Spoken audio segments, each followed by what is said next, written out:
appreciate the kind words. So Ethan's going to have his campaign here. So that's 5 campaigns. So once Keaton's campaign's live and all these campaigns that are up in pre-launch are live, if you backed every one of these, you will have a badge in your profile for Starlight Cats when you activate your profile, which everybody can go do now and see your profile will have the badge. But you will get a second badge for 5 campaigns. So if you back every single one of these campaigns once the Cyber Fraud campaign launches this weekend. So we're trying to build things like that into the site. There's also the shop. Like this is all like if you backed every one of these. Cursed Heart, I know she's getting ready to put up some stuff. Yeah, she actually reached out to me about doing some spring ball stuff with the crochet work. I've got I know you guys have probably seen a lot of her stuff, but I've got a Thulu that she made for me right here. Just a great, a really great job with this crochet stuff. If you don't know her work, she's going to be doing some spring ball stuff. So there you go. I'm still not sharing. I'm sharing the wrong tab. Real quick, right before we move on, I got to say, Ethan, that elephant cover you did is one of my favorite covers I've seen you do, man. Legit? Really excited about that. Real, no cap? You know, I've said that before, man. I fucking love that stuff, man. It's great. Thank you. Everybody can go check out the eBay's. It's not eBay. It's the Back Me Bro store for Ethan. It's doing so well for us, and I mean, I'm really grateful, Shane. I'm really grateful to know you. I still remember the first time we met, Shane. It was at a small comic show a couple years back. I was standing in line for you, nervous as hell. I was holding one of your older books, and when I finally got to your table, you took the time to chat with me like we were already friends. You sketched a little kitty cat in the margin of my book. Story. This is told me to keep drawing no matter what. You said, "Keep drawing, kid." I could tell. That moment stuck with me. I could tell the first Seeing time everything that you built with Back Me Bro and the success of Starlight Cats makes me even prouder. Watching that campaign take off, seeing the platform come to life has been genuinely inspiring. You've created something real for creators, and it shows. As I head into Wrath of Elephant, Last Chance, and Cyberfrog Nothing Weird #1, I'm carrying that same energy that you gave me that day. Your example gives me confidence that if I stay focused and put in the work, I can do well too. Thank you for setting that bar, Shane. And for that first conversation, I'm rooting for you and your continued success, and I'm going to give these next projects everything I've got. Yeah, that day, man. That day. I said go long. You're like, is out here? You're going to throw the ball? I said, no, a little further. A little further. Yeah. It was at the edge. How about here? I was like, just keep going. Just keep going, kid. Yeah. Keep going. Keep going. Keep going. Dude, that was painful in that show where Jon Stewart teaches that kid how to throw that fucking ball. He's like, don't aim. Just imagine. And then as soon as the kid hits the shot, and then he turns like, yeah, kid. And then he makes this human connection with this little kid. He's like, my dad used to shoot apples off my head. I was like, motherfucker, don't ruin his life with your shitty story. Yeah. I was like, why would you even do that? Like, you were a bad person. Like, why are you putting that shit on that kid? Why are you having a human experience with a kid, and then you're going to tell him about how you were raised with apples being shot off your head? I was like, that is so fucking weird. That's a weird. I was like, who? That was like Tom King all over that. That was like Tom King all over that. That's the type of shit Tom King writes. Yeah. I was like, But anyways, go buy a copy of this for the Fans Fest, guys.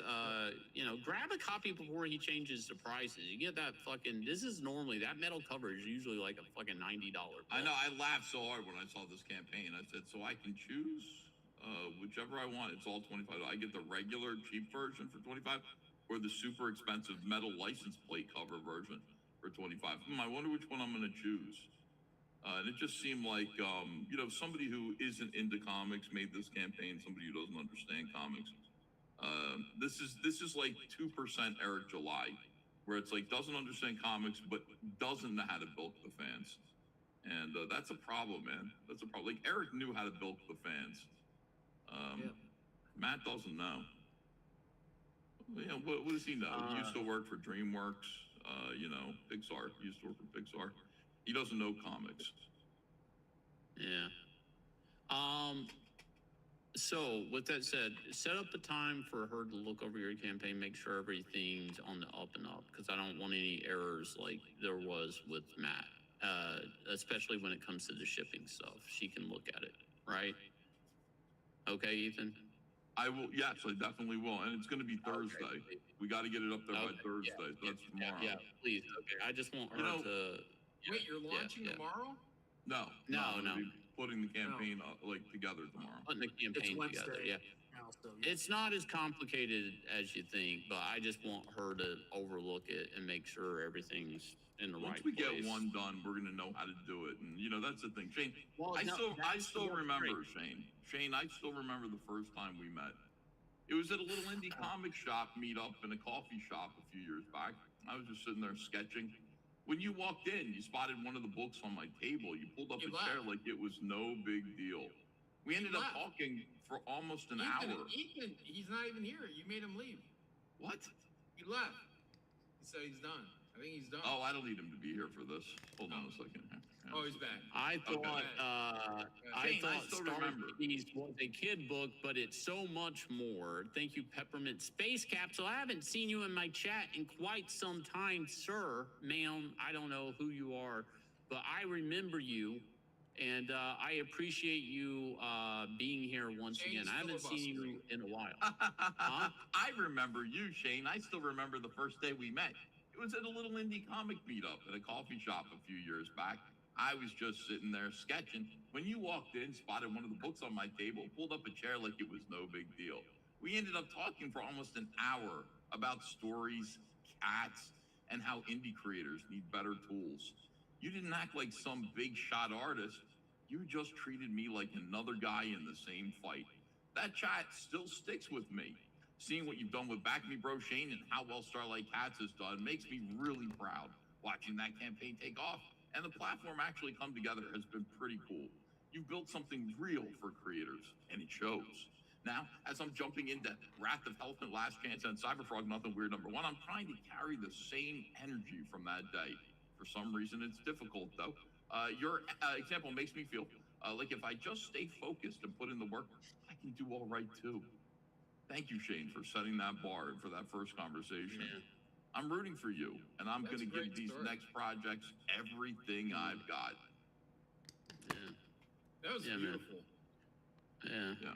Meant something to someone, somewhere, somehow. You. Yeah. That's not our first meeting. I remember the first time we met. It's not that way. Let's hear it. No, I'll save it. I'll save it. Did you say it in a sunny? No, what does Grok tell me? What fucking reality told me? That's not what happened. Plot just as Ethan's rant makes me sick.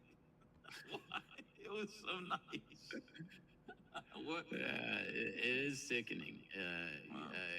Anyways, thank you guys for turning out tonight. Honestly, this is a lot of money for this campaign this book being in its fourth printing, over $25,000.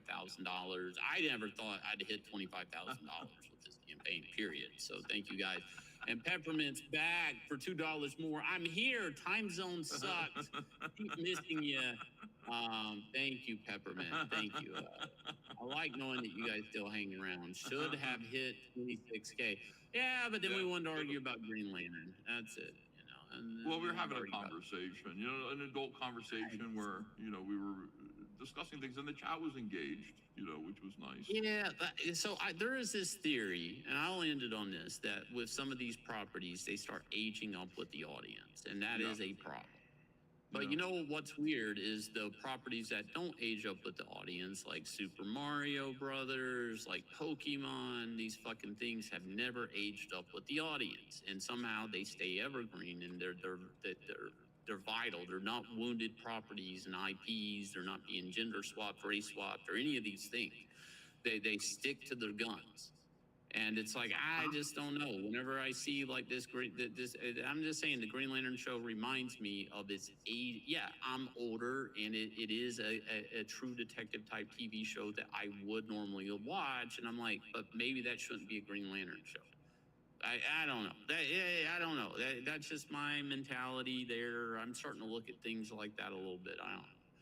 Well, I you don't were know. there right when we talked about that on Hard Art, and we looked at the demographic of Nintendo's management versus the demographic of the average American company, and I think that has a huge amount to do with that, which is Yeah, the attention on tradition, the attention on a lot of those things from those things are shallow, but they're evergreen too. I don't know. Like, well, Spider-Man could be trapped in time where Peter Parker's always getting his teeth kicked in, and Aunt May's poor, and J. Jonah Jameson's a dick, and you could just tell that story over and over and over again, and everybody would show up for it. Nobody would never not want to watch Spider-Man get his ass kicked. Is Good Aunt stories May are worth. Is Aunt May his biological aunt, or is it from marriage? We don't know. I'm just Biological. saying, I know what you're saying, John. Well, actually, the Bill James did this thing with Mark Miller that they pretend they never did, where it was Aunt May is the mother, and she just says like that she's a teen girl that gets knocked up. I can't remember the name of the book. Do you guys remember the name of the book? Wow. They swept that under the rug real quick. Yeah. Didn't it have like a Fumetti cover, the photo cover? Yeah. It was like Aunt May being a young girl and a whore. Yeah. I can't remember. And they pretend that shit didn't happen, but she's technically his mother. In that comic. In that one comic, if it's canon. Like Trouble, Psycho that was the name of the Trouble, book. yeah, Trouble. yeah. They did try to make her his mother, technically. Psycho 2, man. I'm telling you. That's what it was. Yeah. Yeah, I never read that. That's so funny. They just pretend that book never. Yeah. Anyways, all right. Thanks everybody for showing up. Shane, I want to thank you one last time. I just I want to say congratulations on man, terrific launch here. The inaugural launch. Well, I'll never forget how we met, bro.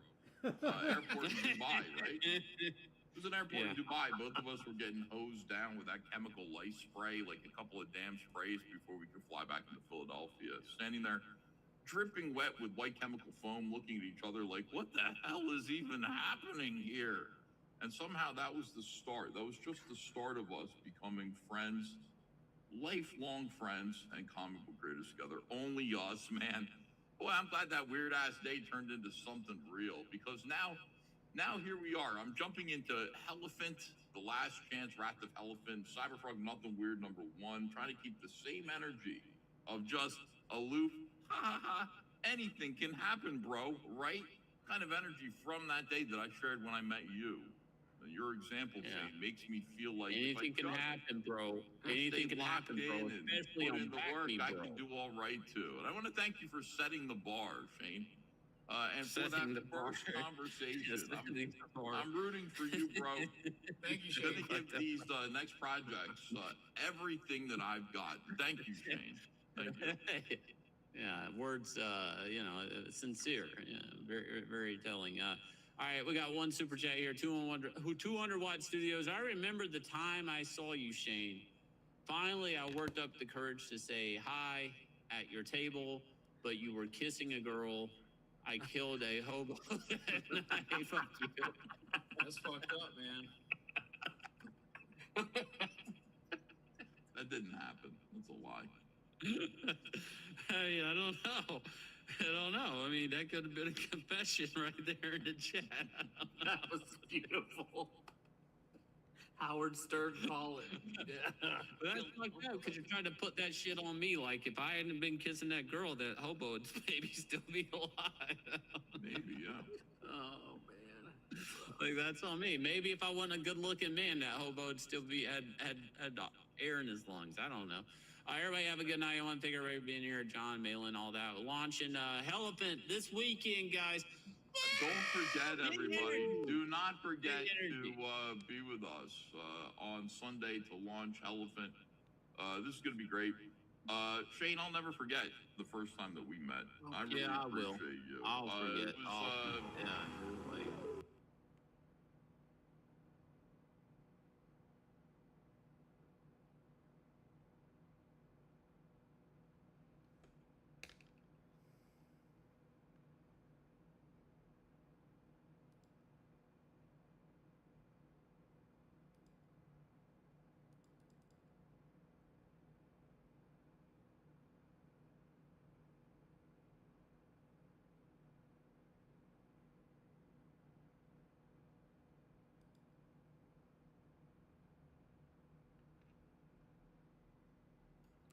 Hello, hello, everyone. It is 8:20 p.m. Central Time on the 18th of August, 2026. It is Tuesday still here in the USA, and I am recording. We're going to put this over on YouTube when I'm done here live on Twitch. We're going to do a status update on the earthquakes, and if you're looking on the right-hand side of the screen, you'll be able to see two programs there that are in operation. And those are the programs that I've released to the public. Well, at least the one in the upper right-hand corner for sure. The one in the middle of the screen, the earthquake program. The one in the lower right is what we're working on now. But we're not here to really talk about that. You can stick around to the end of the video to come see those. I'm going to turn on a display capture to make sure that you can see what I see ever so slightly better here. And we're going to jump over to the earthquake app because China has been hit in the expected area, in the expected time, with the exact expected magnitude. 5.9 earthquake, pretty significant for the location, enough to definitely cause damage. It's in a mountainous area in central northeast China. This is right here again, you see it on the screen. But if you paid attention to our warned area, you know we warned right next to here, right here at the bend in the plate. You see where our arrow is, and we were watching to the northeast of the arrow off the east side of the Brown Mountains there. And those, of course, that is the edge of what is really, I guess, the Himalayan range, goes over to the west, over into Nepal. And getting that here at this time, this is just a few days following, and let me get this on the screen here so you can see it from a few days ago, the 6.9 that prompted me to issue the warning to begin with, and the reason we issued the warning, the 6.9 striking down here in Indonesia, and then the subsequent shifting that happens along the plate boundaries, thousands of miles out and away over the course of days. So now we're up in China with a 5.9. That's just the start of it. You can check it off the list. Again, if you were paying attention to areas that we issued the warnings in, this is significant because China doesn't get hit all the time with 6.0 level activity. It's only a few times a year that you're seeing this happen, and it's when we're really moving in the West Pacific. So we're looking at 3.7 days worth of earthquakes. Going back another day and a half, we have the 7.7 earthquake there kind of blinking on the screen here. That's the big one for the week so far, but it went 7.7, 6.9, and then when the 6.9 hit, I issued the warning for the 5.9, one magnitude less, to strike in China at the bend in the plate. So we're gonna go pull the coordinates from the USGS and just see where this earthquake resides. Now, I've already looked it up, I've already measured, I already know how far it is from my warned area. We are 300 miles outside of my warned area. Now, that's really good for something that everybody said was impossible. First of all, earthquake forecasting to a region. Secondly, to get it down for the magnitude and the time, perfect. And 300 miles, okay, I'm trying to get it down to 200 miles. That will be the way where I can sign off and retire and just like feel like I accomplished something better than weather forecasting. Because at this point, getting it down to 200 to 300 or 500 miles is about like doing a hurricane forecast a week out, which is really good. So here we are. This is the area we're watching for a 5.9 to hit. This is the point that it hit. It hit on the edge of the boundary. The boundary goes up and around. It goes over, across, and back down this way to the Taklamakan Desert. That's the outside edge. The inside edge, the actual plate boundary, goes down across Nepal and back up to the northwest. Either way, we're talking about 500 miles on a 250, let's get that back down to 500 miles. For forecasting purposes, this is awesome. So when you see, if we can get it down to that, that's good. That's good. Excellent would be 200, because that would be more like warning for a storm, right? You would only have to warn a small area. You don't have to warn 500 miles. You warn 200 miles, and that's much better. That's where I want to end earthquake forecasting, and somebody else can pick up. As it stands now, I'll take it. There it is. The earthquake we were looking for has hit. The magnitude, the timing, the location, the country, the region, and this is not where we're stopping. This is just a spread of activity that's taken place. It's not that this 6.9 caused this 5.9. And it's not that the 7.7 caused the 6.9. It's that the 7.7, the 6.9, and the 5.9 are all caused by a wave that's spreading out across this area. And it's just dropping off the earthquakes along the way. The wave is dissipating as it gets absorbed into the plates. So it goes 7.7, 6.9, 5.9, but that energy is spreading out. We should see more activity similar to the 7 spreading out and away as well. So it's going one way, you can see it's taking a step down by the time we're getting to China. So the other energy is going somewhere else. It's going to the north and it's going to the east, and I can prove that. Look at the earthquakes over the last day. Well, here, hold on. 2 days. So where's the energy going? Some of it's going up into China, 5.9. The other energy is going this way, up across Asia, with a deep earthquake down below our letter D on Japan itself, and then a new 5.8 to 5.9 earthquake last night up here at Kamchatka. So wouldn't you say the 5.8, 5.9 going to Kamchatka and the 5.9 over towards China is about the same energy spreading out from the middle point that broke? And the middle point broke with a bunch of deep earthquakes. Now, the deep earthquakes, this gets into something else that we pay attention to here, which I could show you on the screen really quick, which is what's going on inside of the Earth. And this is our magnetopause simulation that I have on the screen here now, and magnetosphere. And I can animate it, I can turn it on, and this is taking the information from the ACE and Solar 1 satellites, charged particles coming in from the sun, and this is the Earth's magnetic field. Now it's bouncing around there a lot because it's going at 10 times speed here. Let's turn 5. So we can see it animated. This is being buffeted around. That force field looking thing around the outside edge of Earth is the information coming from the Bureau of Meteorology, the standoff distance for the magnetopause from the Bureau of Meteorology down in Australia. And the red and the white lines there, the magnetosphere information is coming from the Solar 1 and ACE satellites. And the solar wind data is coming from the Space Weather Prediction Center. And all together, it's put together, and it will stretch out the model of the magnetosphere, which is normally just static and still, and it will buffet it around in the actual space environment. Now, down inside of the Earth here, we're going to zoom in really close and get a side profile inside the Earth. See there? See where all the magnetic field lines, come together in the core of the Earth? We're looking inside of the Earth now. And those are charged particles just animated going by, but that's the actual bouncing around of the magnetosphere from the ACE and Solar 1 satellites and the BOM combined. But down inside of the Earth here, this is vibrating very low frequency. And you can see how it comes up, and that's electromagnetic, goes out to space. But what I think is going on is down below here, down below the West Pacific and where our deep earthquakes are, there's a very low frequency vibrating up from that. And it hits the underside of the plates. Let's go back to the animation again on the magnetopause.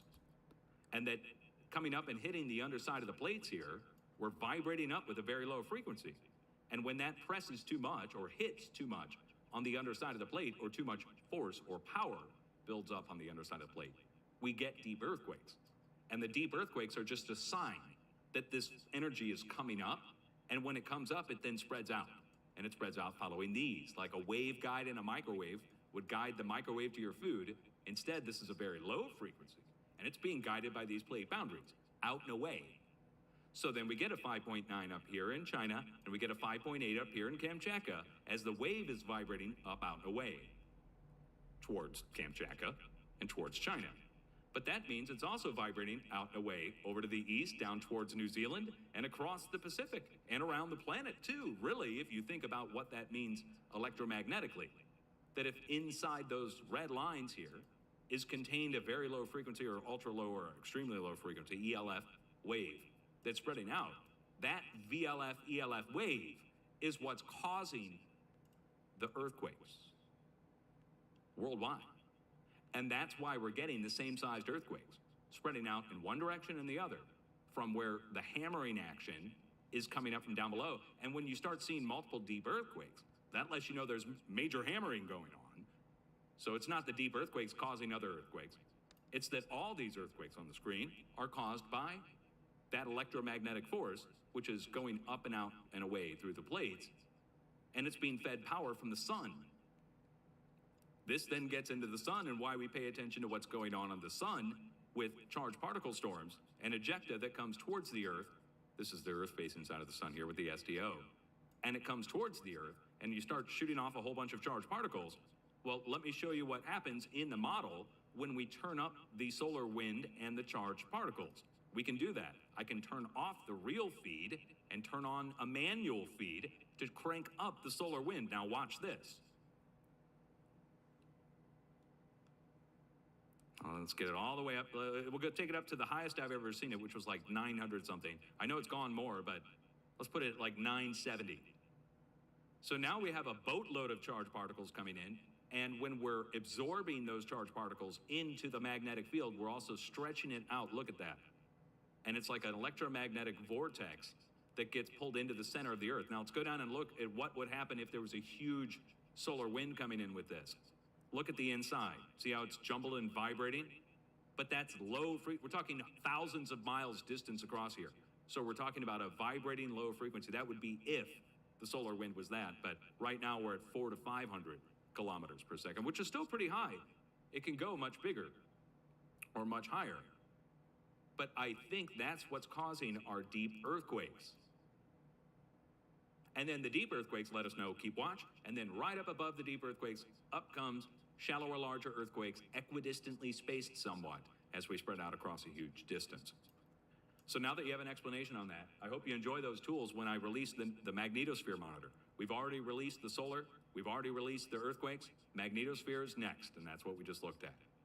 Now let's quickly jump in and take a look at Hawaii. Hawaii started to move, guys. Whenever I see activity like this off the west or northwest side of the island, this is west of Captain Cook, I believe, but let's just go make sure. We keep watch at Kilauea and the other volcanoes for another episode to take place.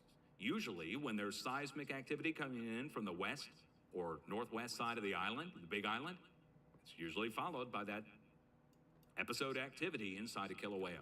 This is that wave I'm talking about. I'll show you where I think it's coming from. So on the west side of the island here, we are west of Mauna Loa, Captain Cook. Let's turn on our places. There we are. There's Captain Cook, and here's Mauna Loa. So west side of the island, 4.0. North side of the island, let's go back and take a look up there on the north side. I'm going to need to turn down my hexagon size here so we can just see things a little bit better. There we go. So west side of the island, then right up at, looks like right up at Mauna Loa itself, we have 2.0 level activity. Pahala is where it says, but we're 26 kilometers northwest of Pahala. That's kind of a weird way to triangulate it, wouldn't you say? Let's go look at it.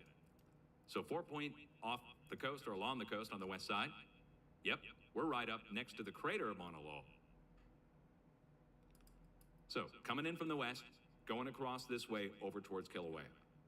Now, also, just a couple days back, there was activity up here west of Kohala and northwest of Hualalai. Now, what I think is going on here, look at the Hawaiian island chain. Do you see it? Let me turn off all the place marks and all the gobbledygook. There's the big island, and we go back this way, and the Hawaiian island chain, of course, goes on for a long way. But you see, it actually makes a hard bend to the north, and it turns into undersea mounts that go this way and connect into Kamchatka. And it looks like a giant arrow, doesn't it? Where the arrow tip is up at the fold of Kamchatka, and then this comes down and goes over to Hawaii this way. Now, what I think is going on here is that seismic wave that I'm talking about that spread over to China and spread up to Kamchatka so far, that seismic wave goes over to China, back up to Kamchatka, and then it follows this ridge down and over and into Hawaii and absorbs the wave into the big island and all the islands, but it dead ends into here, and then it reverberates around in there.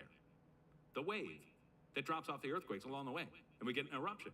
Sometimes when the push is great enough, it then escapes out across the fracture zone, and we see a big increase in activity over here, and the earthquakes that strike here in the Gulf are the same size as what went into the system all the way up here.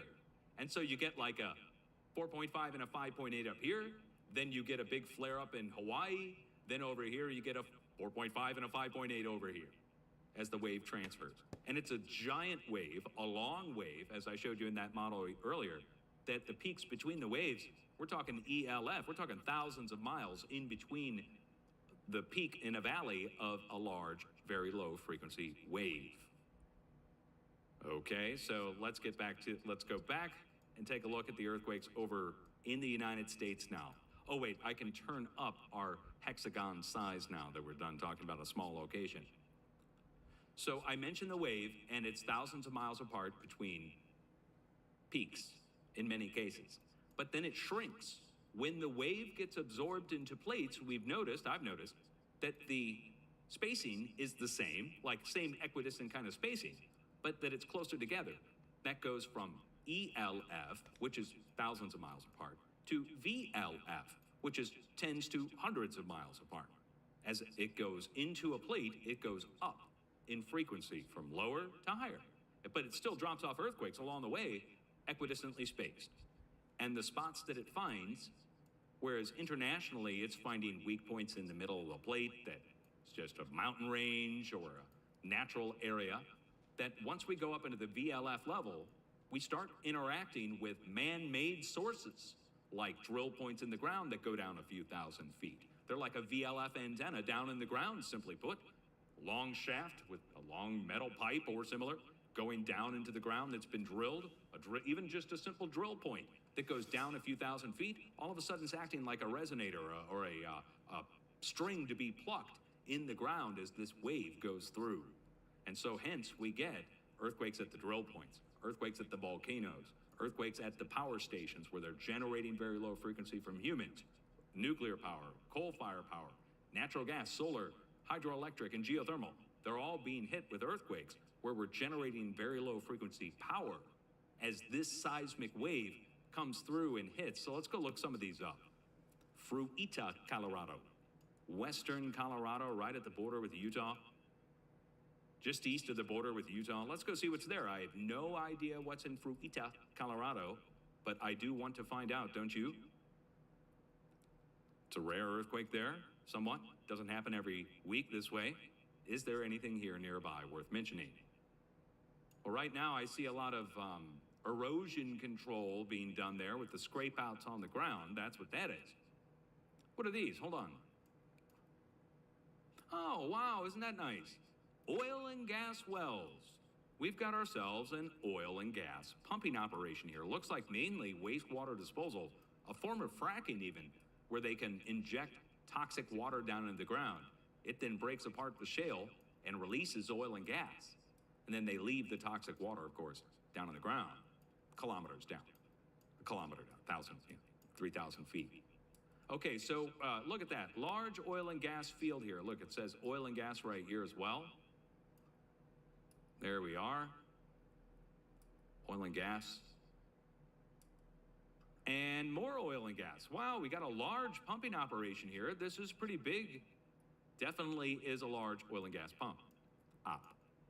So we're on the edge of a large oil and gas drill point. Now I know why the earthquake is struck there.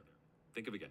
Thousands of drill points that go down into the ground, and each one acting like an antenna to pick up a very low frequency wave in the ground that Mother Nature has generated a world away.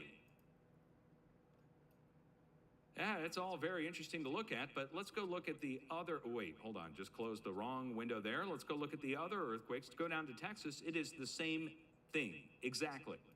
So whatever earthquake I look up in Texas, we are going to be going directly in next to drill points, whether it's down at the southeast point or the central point.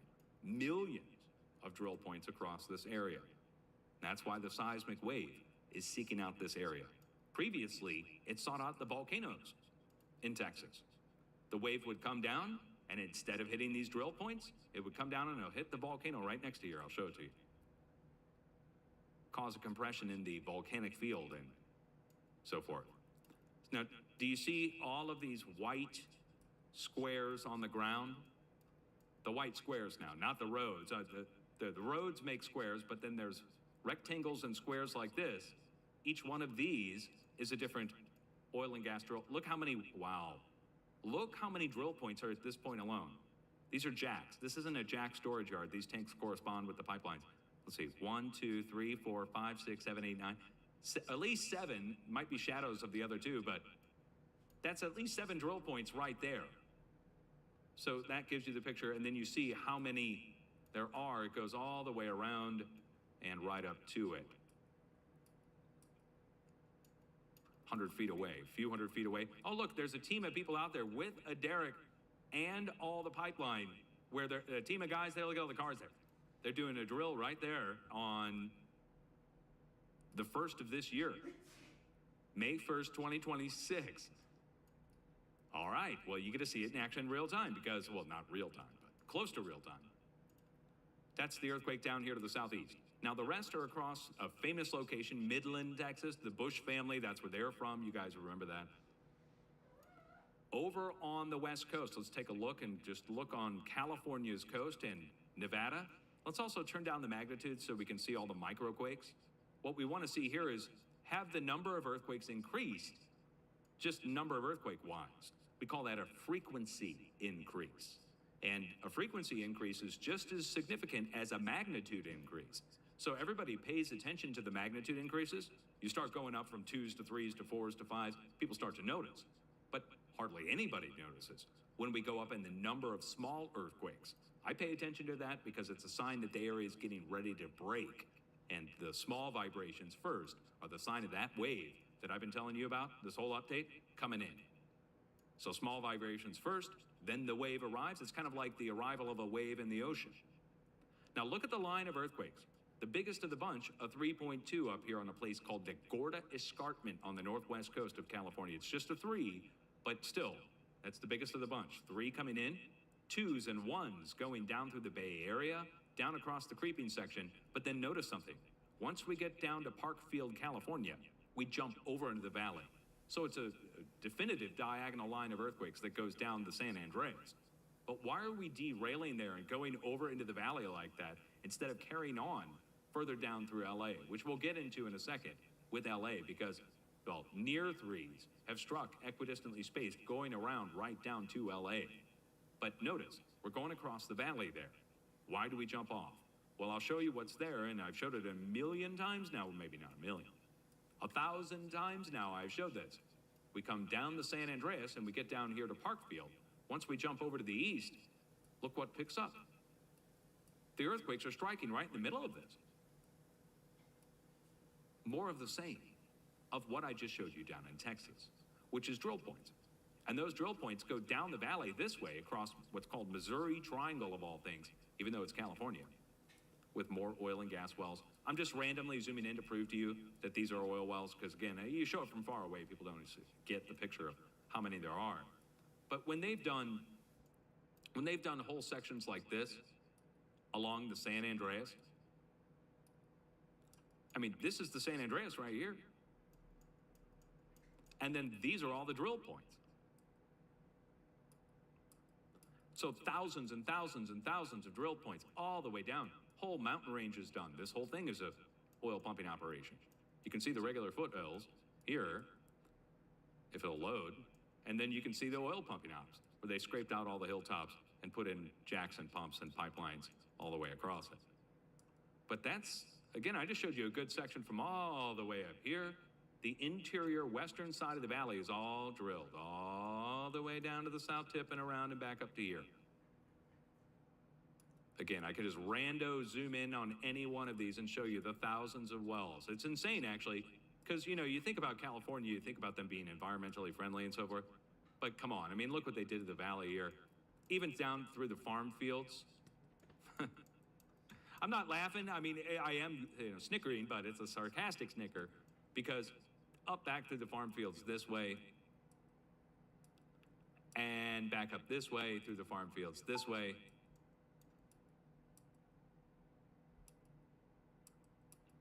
And then we get to what I end up showing every single time, which is Bakersfield, California here. Here's our subdivisions. And then look at the oil field.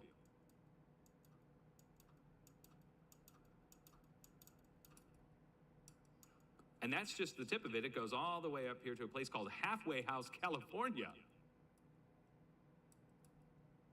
where there's more. What I just showed you. All of this is drilled all the way down. Now let's go back and look at the earthquakes. Well, I wonder why we go down across the valley and then come back up on the east side. Now, there's one set of earthquakes off the coast of Lompoc, California, but I think there's something here. Pretty sure there is. There's a reason the earthquake's striking here next to Lompoc, California, down to the south. The rest went over to the east. Remember, I just showed you the oil pumping operations, right? Right? Here's the earthquake epicenter. I just saw something out off the coast, though. What's that? It's kind of obscured there on Google Earth. Kind of hard to see. Let's go zoom in on it, see what it is. Oh, what's that? Oh, it's an offshore oil platform. And wait, hold on. Oh no. Is this another one of those? Look, this gets into a story of something that happened a long time ago. I don't want to. Yeah, look at that. Okay. Well, look, there's going to be a certain amount of leakage that happens from these oil rigs when they're out there in the ocean. And when they fly over, they can take a friendly picture. They can take a picture like this that'll show you whether or not there's any kind of thing in the water. Now, let's hope that's a shadow or something. Because the other time we saw this, there was a sheen in the water when they did a flyover. I made a video and showed everybody. I'm like, what's the sheen in the water? And it turned out there was an actual leak that was happening there that nobody knew about. I don't think it was my video that turned everybody onto it, but look what they did ever since. Do you see the ocean here now? They blocked it out so you can't see. Used to have a great high resolution image. Anyway, the oil sheen showed, and I made a video and I showed everybody. Everybody was aghast. I was aghast. And it was just from a flyover, nobody even noticed. Well, this one might be doing the same thing now. I don't know. But when things start shifting out there, I wouldn't be surprised if a pipeline breaks. Anyway, the earthquake's right there. Now, we go down to the south and we're off the coast still. 2.7 and the 2.3. So which one do we want to look up next? Let's look up the 2.7 down along the coast. Santa Barbara Islands, is it? Isn't the U.S. Navy doing a lot of stuff out here with bombing range practice and so forth? I think there is, but maybe I'm wrong. Maybe it's further south. Let's go see. Out here in the ocean, of course. 2.7. Anything of significance nearby? Catalina's over to the east, isn't this Catalina? Where's Catalina? Yeah. So, what do we got going on here? What's this? Borders and labels, places, names. San Nicolas Island. Yeah, this is the naval thing out here. Right? Do you see it? There's all kinds of weird stuff going on. You make you wonder why they wouldn't have this populated, right? Like, because it's an island off the coast of California. But instead, it's military. The whole thing. Okay, we're just northeast of the island there. Is there anything else nearby worth mentioning? I don't see anything. Oh, Naval Air Station Point Mugu is right here on the north side. So how far away are we from Naval Air Station Point Mugu and the island? We talk about very low frequency. You want to talk about use of very low frequency. The Navy, Point Mugu's got to have it. Why wouldn't they have a VLF antenna that goes out into the water here to talk to subs? 24 miles. Certainly, if not there, why wouldn't they have it here? Okay. I'm supposing, I don't have proof of that. Just guessing. Over to the east into Nevada. Let's go take a look and see what's going on over at this cluster of earthquakes in Nevada. Anytime I see a cluster, it's a swarm. So we got to go find out what's at Tonopah, Nevada. I got a good idea. I know what's here already, but don't want to spoil it for the audience. So let's go put it in and go see. How close are we going to this? What I think it is. We're going pretty close. Pretty darn close. Okay, here we are. Earthquake epicenter and swarm. See this? This is the Lunar Craters Volcanic Center and Complex. And maybe an angled view might do it justice a little bit better. This is so impressive looking. Oh wait, let me turn on my terrain. This might help. Terrain was turned off. 3D terrain on Google was turned off. There we go. Now look at that. So the volcanic field just goes on and on and on. These are younger lava flows coming out the side of more ancient buttes. You see that? Going around more. So it apparently has happened over and over and over again. This thing keeps erupting. Some are shallow that blew. Others are effusive flows that produce spatter cones, lava fields, the lunar craters. Now to the south are the Goblin Knobs.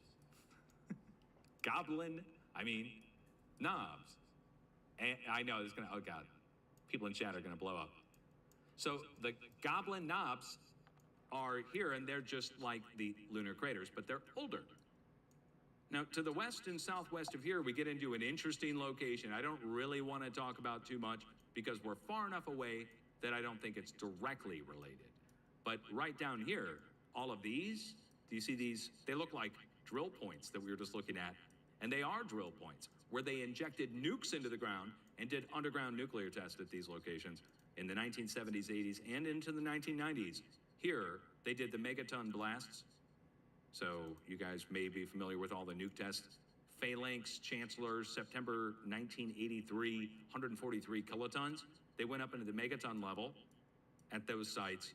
And then all of these are the underground nuke tests from the 1960s, 70s going into the 1980s.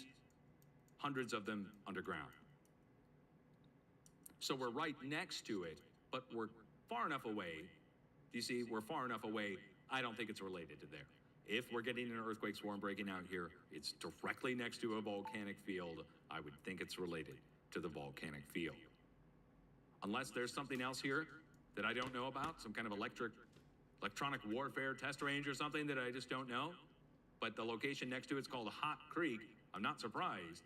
I would guess the water coming out of the ground here might be geothermal, to say the least. Or hot, simply put.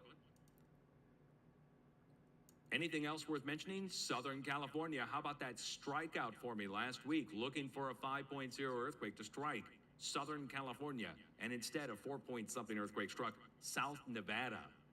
Again, guys, I'm trying to get it, there it is, right there. So I'm trying to get it down to a 200-mile stretch. This is another case of 500 miles. So this is 500 miles off, or 300 miles outside of my 200-mile warned area, 500 miles total from the epicenter of where I warned, and it's a rare earthquake along the Mexico-Arizona border. I would say this is the earthquake we're looking for, but I can't count it as a hit because it's not in LA at all. It's 500 miles away. But it's the earthquake we're looking for. Came into the region, struck down here, but why? There's something here. We ought to look this up, but there's something very interesting right here. Do you see this right? See that? Let's zoom in on it. Let's get a side profile view on it just to drum home the point about what we're looking at here. An ancient weathered butte that's just barely visible. It's been weathered over time, but next to it, let's go back it out. There are more.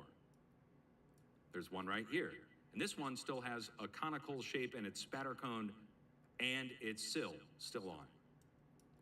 So I turned on my volcanic place marks and there is no mark for this at all. It's a large volcanic field. Look how many there are. It might be undiscovered. I'm not kidding. You think I'm kidding? I'm not. This might not be a discovered volcanic field, even though some of these are marked as Mars. So if I zoom in on one of these, Google Earth, or a geologist of some kind that works at Google, has come in and placed official Google Earth place marks. Well, let's see. Where are they? Well, they're not appearing. And, here. The Mar of Craft, and this is an official Google Earth place mark.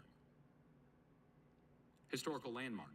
So these are Mars. It's a large volcanic field. It just doesn't have a name on it. And it goes all the way, look how big this is. This is southern Arizona, southeast Arizona. Now, once we get up further to the north, this is the Geronimo volcanic field, further over to the east. See, northeast, up here, the Geronimo volcanic field. But down here, nothing marked at all, even though it is. So on the Mexico side of the border, look what we have. We have more of them. They go all the way out over to here. Look at that one. They're doing mining on the inside of that one, obviously. Here's another one right here. They're digging it out. Looks like there's another one right here. It's just weathered over time. So earthquake striking there, as opposed to where I'm looking, 500 miles away over here in South California.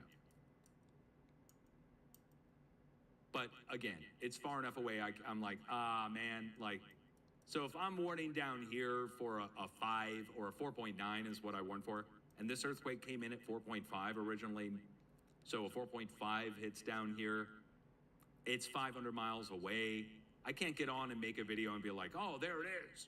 But there it is. It's the regional area getting hit.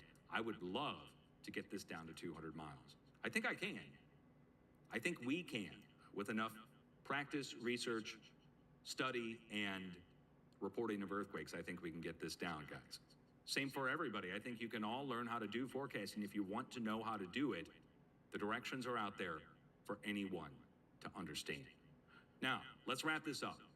So, we're still watching on the coast of Ecuador, South America, for the potential of a large earthquake. Not just me, other geophysics researchers are also watching for this. It's based on the antipode earthquake studies. And the antipode of this, which actually I can just press a button to get. Let's turn on the earthquake here in Venezuela and then just go to the antipode of it. Wait, where's my antipode mode? And there's the antipode. And that's where the 7.7 struck a few days ago. So we're going back and forth. There's no doubt about it. And it's a good idea to watch from Ecuador to Venezuela, just in case there's a large earthquake that goes back up into the 7.0 range. I think we're already flirting with 5.8, 5.9 spreading out. So, I mean, at least low end, we'd be talking about 5.8, 5.9, and high end, 6.9, 7 plus on this side again. That's what it's looking like. We're pumping more energy in. And as I showed in that magnetosphere simulation, that when you pump more energy into a system, well, energy doesn't disappear. Where's it going to go? It's going to go through the planet and go out its electromagnetic field lines out the backside. That's why it's stretching outside the back longer. And as that happens, that bouncing motion, I'm guessing it's like the beating of a big drum. And the big drum is a very low frequency electric drum down inside of the planet that then comes up and vibrates up out and away. That's what I think's going on. Now that you understand that, you've seen all the models, you've seen the stuff we're working on. If you like my content and you want more updates like this, please, guys, subscribe. I know people tell you to, but please share the information, get it out to the world, okay? We can carry on with the update. There was an earthquake at the North Pole. The exact North Pole, or very close to it, is right down here at the center. So we're right off from the North Pole next to Svalbard. We are on the Gackel Ridge, or south of it. It's a volcanic segment here, or ridge, that goes down to a supervolcano right here at the North Pole. It's called the Gackel Ridge Supervolcano, or caldera. Actually, it's a supervolcano. But 4.8 here along the Mid-Atlantic Ridge. And we trace that 4.8 back to the 4.9 down here on the southwest side of Europe, and the 4.8 that struck earlier this week, which might not even be still on the feed. Let me get that and see, is it still there? No. Okay, well, we got a 4.2. There was another one last week, 4.8 to 4.9. So over the last week, now we have a 4.8 out at the North Pole, spreading all the way out to our X's. We'll continue doing forecasting. We'll continue doing all of this for you. I will record a new forecast for the planet in the next several days. We still have to go. We still have several more days to go in the forecast. If you want to see the forecast, it is on my channel, on my YouTube channel, free to watch. And we're watching, again, I told you, me and several other researchers are watching down here in South America for a rebound on that. We're also watching for China to get hit, check it off the list, and the other locations, which obviously still haven't been hit. You can go watch the update to get all those. Take me another 10 or 15 minutes to tell you all the spots we're watching. Much love. You guys need to have a plan and be prepared. If you want copies of these programs, do you want a copy of this earthquake program or something that looks pretty similar to it, a public version of it? Or if you would like a copy of the solar program here that shows the sun at any angle, you can move it around, see the backside of the sun, front side, animated, the whole bit. It's all over on my DutchSense.com website. And let me show that to you, DutchSense.com. Haven't had to show this in a long time. Haven't used it in a long time. Let's go over here and take a look. Public versions, free open source. You can rip these apart, make them how you want, add things, change things if you want, or you can just use the version as I've released. The public version is here, public earthquake program. You can open it up on my site or download it. It's an HTML file, that's all it is. It's a website. And it opens up for you. And once you open it up, you can see the earthquakes, obviously. It's pulling them in from the USGS and Geophone Potsdam out of Europe. Additionally, there's the public map with all the arrows on it if you want to overlay it on the public program. And all you do is click on the public program. Let me show you how to do this really quick. And scroll down and click Update Texture. And then you upload that graphic on it. And you get the arrow map on the planet. It'll look like this, the screenshot here. This should work on phones, also tablets and PCs. Apple, Windows, Linux. As we go down, though, we have the available solar program. And this one's going to only work on PCs and tablets. Should work on Linux and Apple and so forth. Again, it's HTML, so it's just a website. But to get all the movies to come in, you have to actually open up a little data port like this that brings in all the Soho and NASA, and it installs for you if you want to do that. You can figure that out if you want. It's got an instruction manual here that you can follow if you'd like. Finally, we've got the space weather dashboard, and it's literally just a web page that opens as well, and it pulls the data from the solar sites and opens them up easily so you can click on them, have them all in one spot. You want to see the X-ray flux of the sun, or if you want to see the magnetosphere, or if you want to see the ionosphere, it's all right there on the space weather dashboard. That's all free on my site, open source. You guys are welcome to pick through it if you want, change it how you need it. And of course, if you are going to change my stuff, that becomes your stuff, and don't sell it, right? Of course, it's open source. Everybody's got a copy that can do what they want with it. I will save this as a video while you guys contemplate all those awesome apps that I just showed you on the screen. The way you support my channel is by liking what I do, subscribing to my channel, and possibly supporting me financially on becoming a member or super chats and that kind of stuff. Thank you for supporting me. For those of you who are on Twitch, who are on YouTube, who've been with me for the last 16 years, I've been doing this since 2010. And it's been a long road.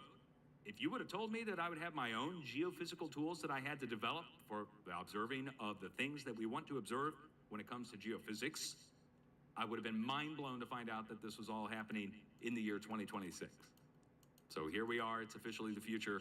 We've got our own geophysics open source free tools to use. Nobody's going to charge for it. There it is for you to use for free. I would imagine a day where we can all have these open in one app together, even one program that opens it all up. But right now, they're standalone programs. We're going to combine them all into one in the future when we can get it all down that condensed. For now, you get 5 separate or 4 or 5 separate geophysical tools to use along the way. Compliments of Dutch Sense, guys. Send your love to the New World Order on my behalf. Tell them I appreciate all that gatekeeping of that information. I would have never had to do this if it weren't for all the censorship. Man, I tell you what, desperate times, desperate measures. You know what I mean? Have a good day, guys. Much love. Look out for this on YouTube as soon as I'm done here on Twitch.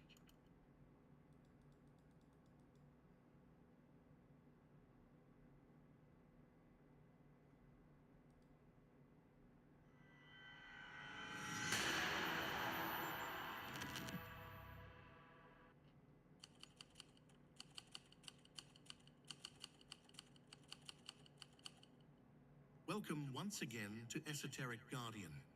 Everyone knows the famous nightmares. The goddesses wearing severed heads, the horned devils of 1,000 medieval paintings, the dark lords of the underworld. Those faces have been studied, filmed, and reproduced so many times that they have become almost comfortable. Tonight, we are not going there. Tonight we descend past the famous ones into the gods almost nobody talks about. Obscure, half-forgotten beings from the far corners of the world, with depictions so disturbing that one wonders how filmed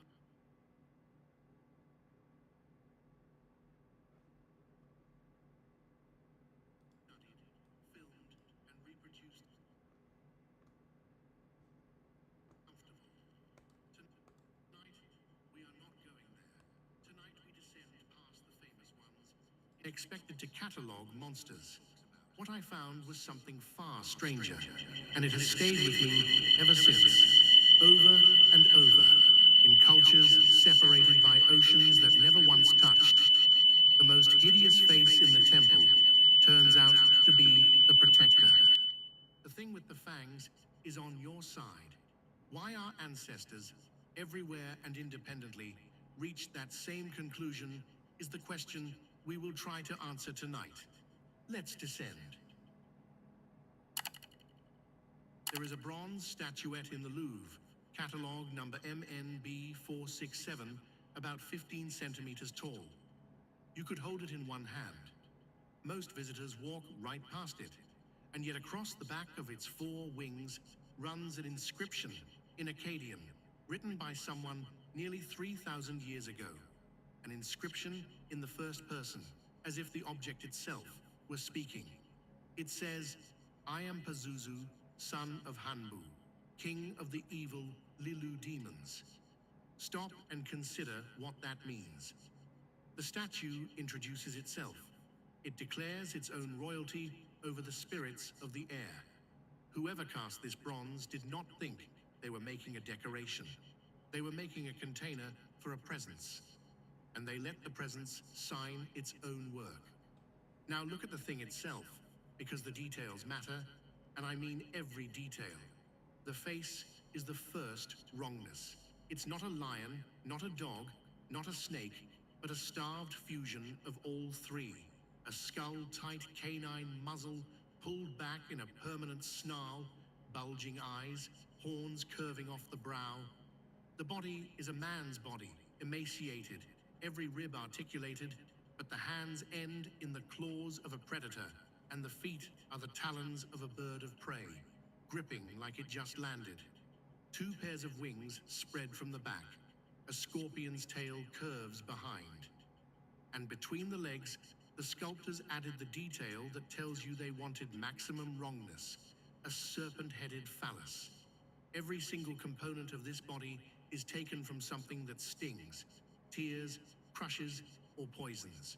It's not a creature. It's an anthology of ways to die. The Mesopotamians said Pazuzu rode the wind, specifically the burning wind out of the mountains and the desert, the wind that brought drought in the dry season and locusts in the wet one. When the crops died and the dust storms came, that was him arriving. So here's what you'd expect. You'd expect people to ban this image, to avoid it, to never, under any circumstances, bring it into the house where their children slept. They did the opposite. And this is where Pazuzu stops being a monster and becomes a mystery. Archaeologists have recovered Pazuzu heads by the hundreds, tiny ones, pierced for a cord made to hang around the neck. Who wore them? Pregnant women, mothers of newborns.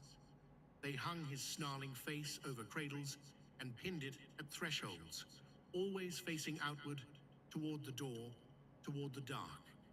Because there was something out there, the Mesopotamians feared far more than the king of the wind demons, a female entity called Lamashtu, a fever-bearing predator whose entire mythology revolves around one act: slipping into houses at night to touch pregnant women and devour infants.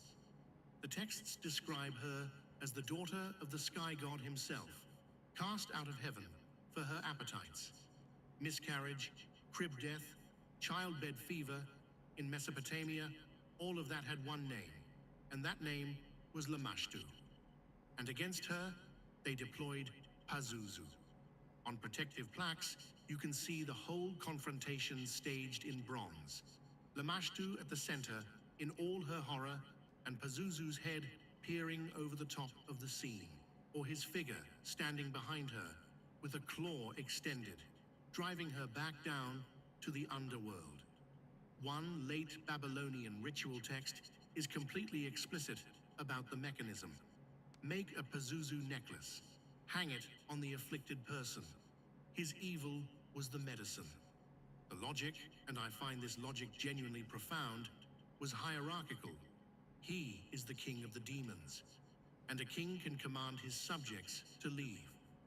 Here's the detail that stayed with me, though. Pazuzu had no temple, no festival, no priesthood. In the entire archaeological record of Mesopotamia, there is no evidence he was ever worshipped, only used.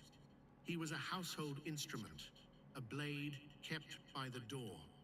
The same families who blamed him for the winds that starved them slept every night under his face, and apparently slept better for it. 3,000 years before anyone coined the phrase, the Assyrians had already operationalized the idea of fighting fire with fire, and they cast it in bronze and hung it on their children. One last thing. When Hollywood needed a face for the demon in The Exorcist in 1973, they didn't invent one. They went to the Louvre and used him. The statue that signs its own name, which means the single most famous demonic image in modern cinema is, in its original context, a guardian of mothers and infants. The first inversion of this investigation, and far from the last, the face you were taught to fear was designed to protect you. That was Pazuzu of Mesopotamia, the demon they aimed at the dark. Now we cross the Atlantic, and we go underground, literally. October 2nd, 2006, downtown Mexico City, the corner of Guatemala and Argentina streets, 1 block from the cathedral. A demolition and excavation crew working a small lot called the Casa de las Ajaracas, the city government wanted to build offices there, hit stone. Not colonial foundation stone. Something older, pink and violet volcanic andesite, carved. The archaeologists come in, led by Alvaro Barrera, and as they clear the earth, they realize the carving doesn't end. It keeps going. 4 meters. It becomes that week the largest Mexican monolith ever discovered. Bigger than the famous sunstone. Bigger than the Coyolxauhqui disc.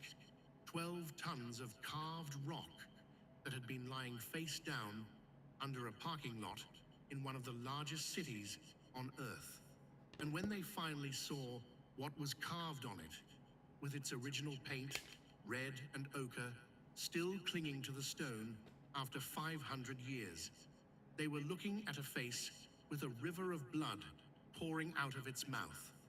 Her name is Tlaltecutli. The word means Lord of the Earth, or Lady, because the sources genuinely cannot agree on the being's sex, and I'll come back to why that ambiguity might be the entire point. This is the Earth itself, as the Mexica understood it, and the Mexica understood the Earth as a monster. Let me build the image for you piece by piece, because the iconography is obsessively specific. The figure is shown splayed out flat, viewed from above, in what specialists politely call the hawker position, and what is unmistakably a birthing squat. Knees bent outward, arms raised. The hands and feet are claws, raptor claws, each one gripping a human skull. The hair is a wild mane, and crawling through it, the sculptors carved centipedes, spiders, scorpions, the fauna of the grave. The joints are the detail that separates this from every other monster you've ever seen. At each elbow, each knee, each wrist and ankle, there is a face. A small, snarling, fanged mouth. The body doesn't just have one mouth. It is covered in mouths, at every point where the body bends. And the skirt is decorated with crossed bones and flint knives. Knives with eyes, in the Mexica style, because in this cosmovision, even the blades are watching you. The central mouth, the main one, gapes open. From it, on the monolith, pours a torrent, carved and painted, of blood.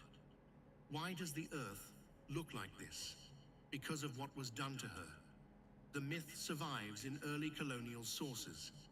Before this world existed, the gods Quetzalcoatl and Tezcatlipoca looked down at the primordial sea and saw Tlaltecutli swimming, a vast amphibious titan, hungry at every joint, crying out for flesh.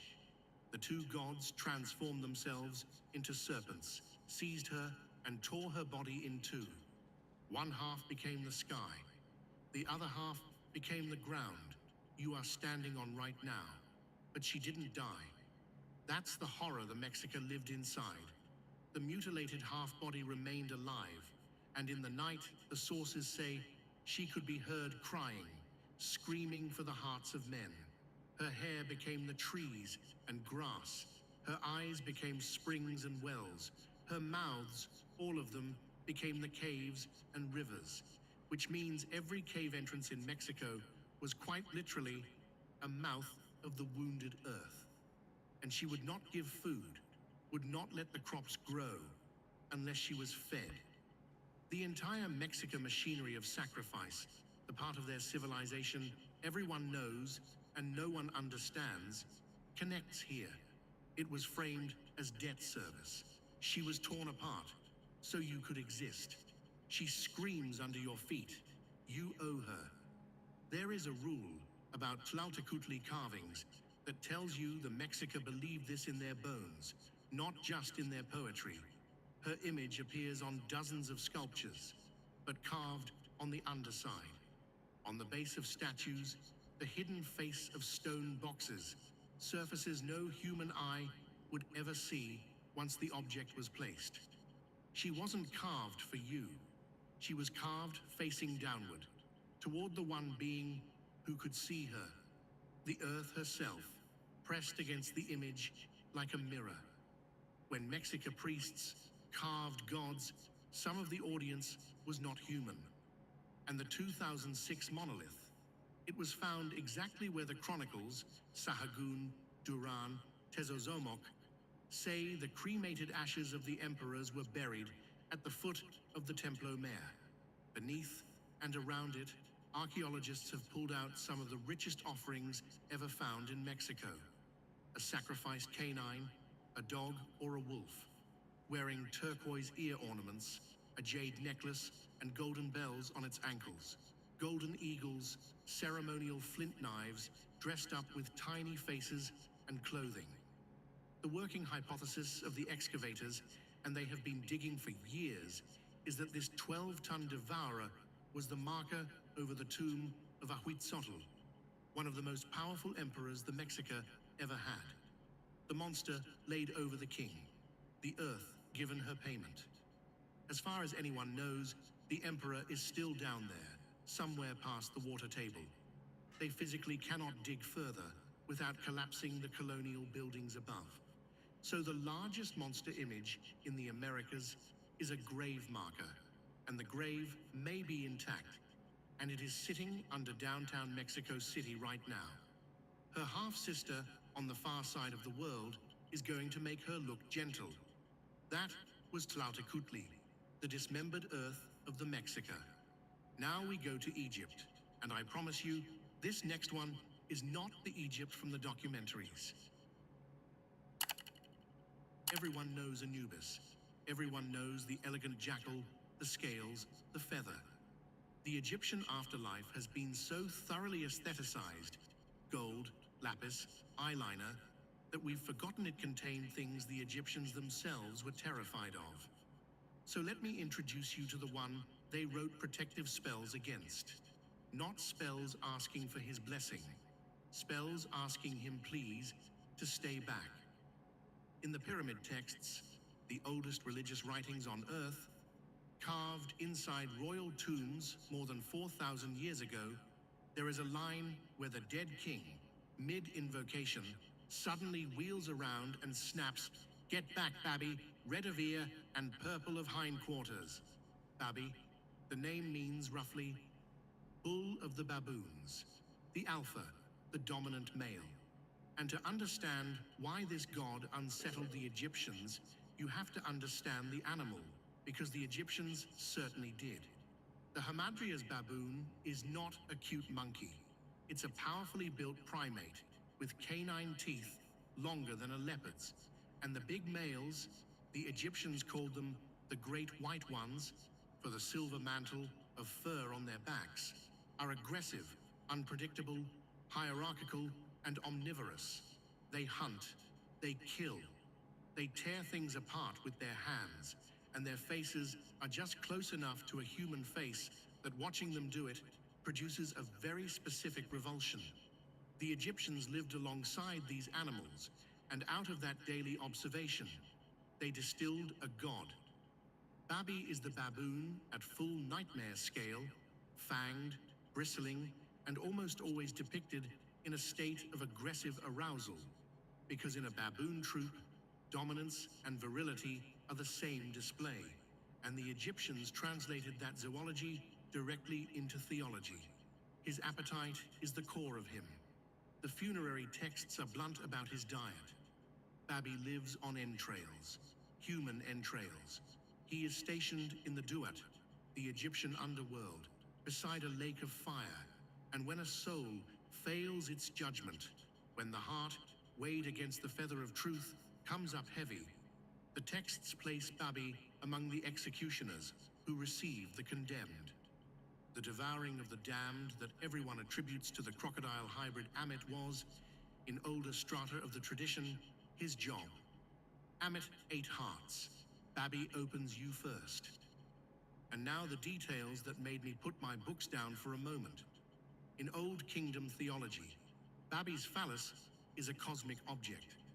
The pyramid texts call it the door bolt of the sky, the lock on the doors of heaven. The coffin texts go further. In spell 397, the ferry that carries souls across the waters of the underworld is described as having Babi's phallus as its mast.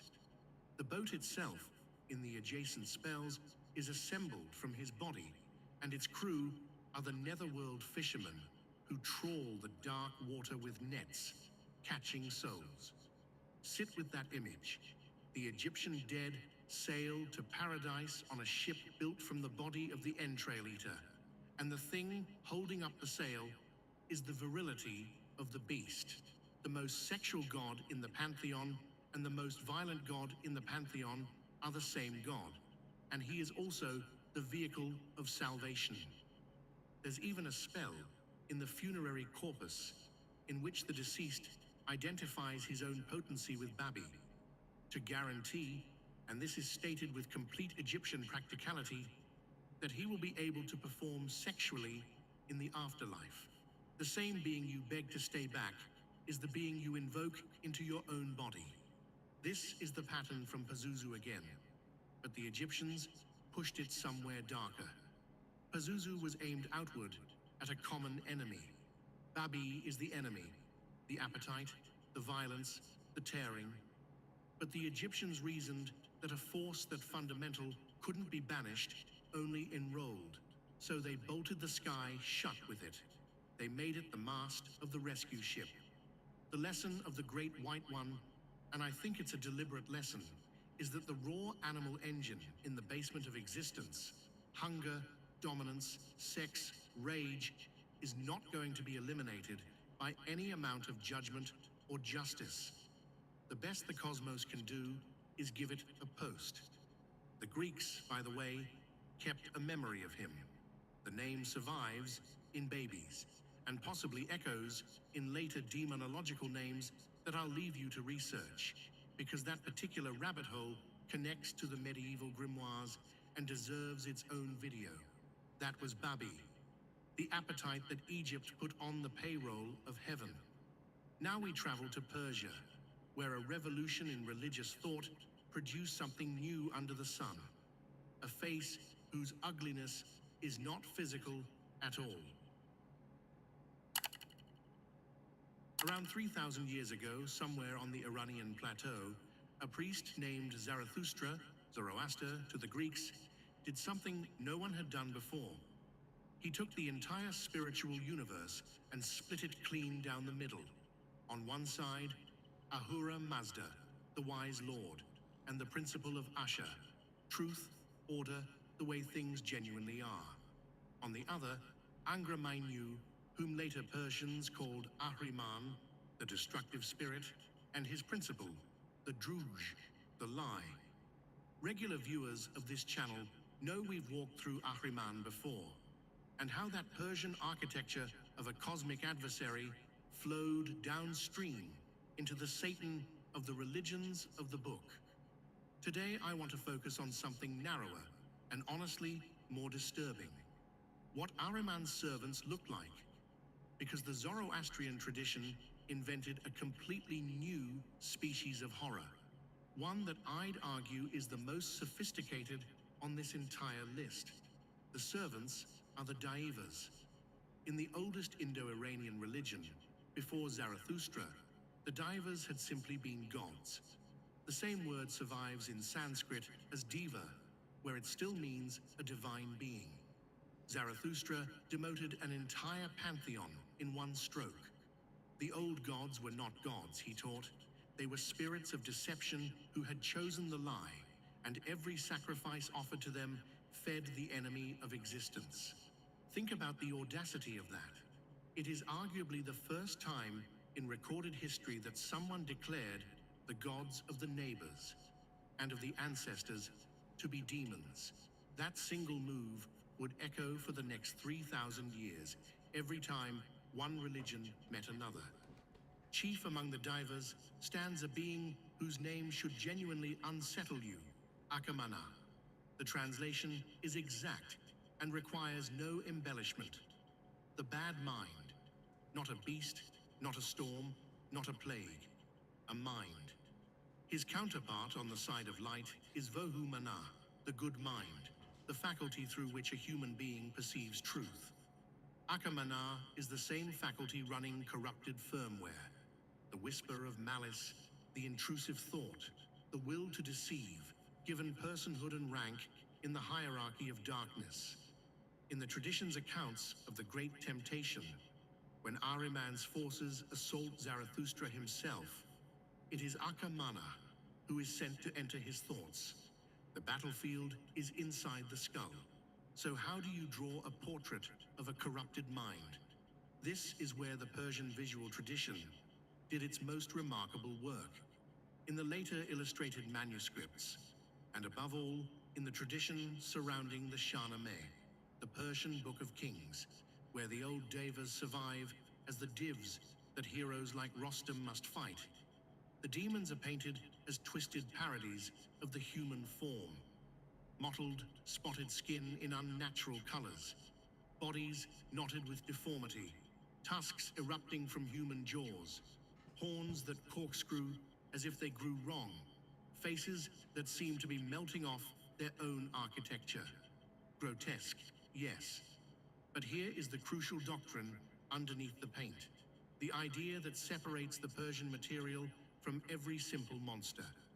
In this tradition, the deformity is not their nature. It is their record. The Daivas chose the lie. And the lie, in Zoroastrian metaphysics, is not just a false statement. It is anti-existence, a corrosion that unravels whatever hosts it. So the bodies of the Daivas are portraits of moral decay, rendered as flesh. Every deception twists them further. Every act of malice pulls the face another degree out of true. The ugliness is biography. What you are looking at when you look at a div in a Persian miniature is a being that has been deforming itself, choice by choice, for the entire age of the world. I'll confess this is the section of the investigation that followed me out of the library, because the Persian image only works as horror if you accept its premise, that the inner state eventually manifests, that a face can be a ledger. And once you accept that premise, the mirror stops being a neutral object. The tradition even encodes the inverse. In the Zoroastrian vision of the afterlife, the soul crossing the Chinvat bridge is met by its own conscience in visible form. For the truthful, a radiant maiden. For the servant of the lie, a corroded hag who is, the texts make explicit, what your own soul looks like now. You are not judged by an external monster. You are shown yourselves. The old grimoire traditions of the West would later teach that demons are fallen and deformed by falling. The Persians got there first, and they got there with more precision. The fall is ongoing, the deformity compounds, and the direction of your own face is being decided daily. Every culture on this list built horror out of teeth and blood. The Persians built it out of ethics, and I think theirs cuts deeper. That was Akamana and the Daivas, the horror of moral corruption made visible. Hold on to that Persian idea of the face as a record, because we're about to invert it completely. We're going to the Himalayas, where the most monstrous face in all of sacred art belongs to the gentlest being in the entire system. Somewhere in the Tibetan highlands, in the dim interior of a monastery, there is a painting they traditionally unveil with caution. Some of these wrathful images were historically kept covered, shown to initiates only, because the uninitiated eye was not considered ready. When the cloth comes back, this is what you see. A body the color of a storm at midnight, deep blue-black, the color Tibetan symbolism assigns to ultimate reality, the color of space itself. It stands surrounded by a halo of fire, not decorative fire, but a roaring aureole of orange flame in which, if the painter was skilled, you can see the wind. The central head is not human. It is the head of a black buffalo, a wild bull mid-bellow, eyes like 3 furnaces, because each face in this image has 3 eyes and horns like blue iron spears. Around that head, a fan of further faces, 9 in all, each one contorted in a different register of wrath, each crowned with 5 dry human skulls. The hair streams upward, yellow, like flame refusing gravity. Then you start counting arms, and you understand why monks memorize this image rather than merely look at it. 34 arms, spread in 2 great wings of gesture, and every hand holds something. A curved, flaying knife, a skull cup, a sword, a noose, an axe, an arrow, a hook, a spear, a severed head, and in one hand, art historians will confirm this, look it up, a human intestine. 16 legs stamped downward, and beneath them, crushed into the lotus throne, lies a carpet of bodies. Animals, birds, serpents, and human figures, some of them gods. Vultures, ravens, and their kin are trampled under the left feet. The figure wears a garland of freshly severed heads, an apron of carved bone, an elephant's flayed hide across the shoulders, ashes of the cremation ground smeared on the skin. Every ornament comes from a charnel field. If I showed you this image cold, with no context, and asked you to point to the devil of this religion, you would point here, and you would have it exactly backwards. This is Yamantaka. The name is a sentence, the ender of Yama. And Yama is death, the ancient judge of the dead, whom we've met across the Indian and Tibetan world, the buffalo-headed lord who counts every soul. In the story the tradition tells, Yama's reign of terror had grown so absolute that no being in the 6 realms was free of the fear of him. And so Manjushri, pay attention to who this is, the Bodhisattva of wisdom, the gentlest and most scholarly figure in the entire Buddhist pantheon, the one depicted as an eternally youthful prince holding a book, looked upon death and made a decision. To subdue Yama, he would take a form that out-horrified him.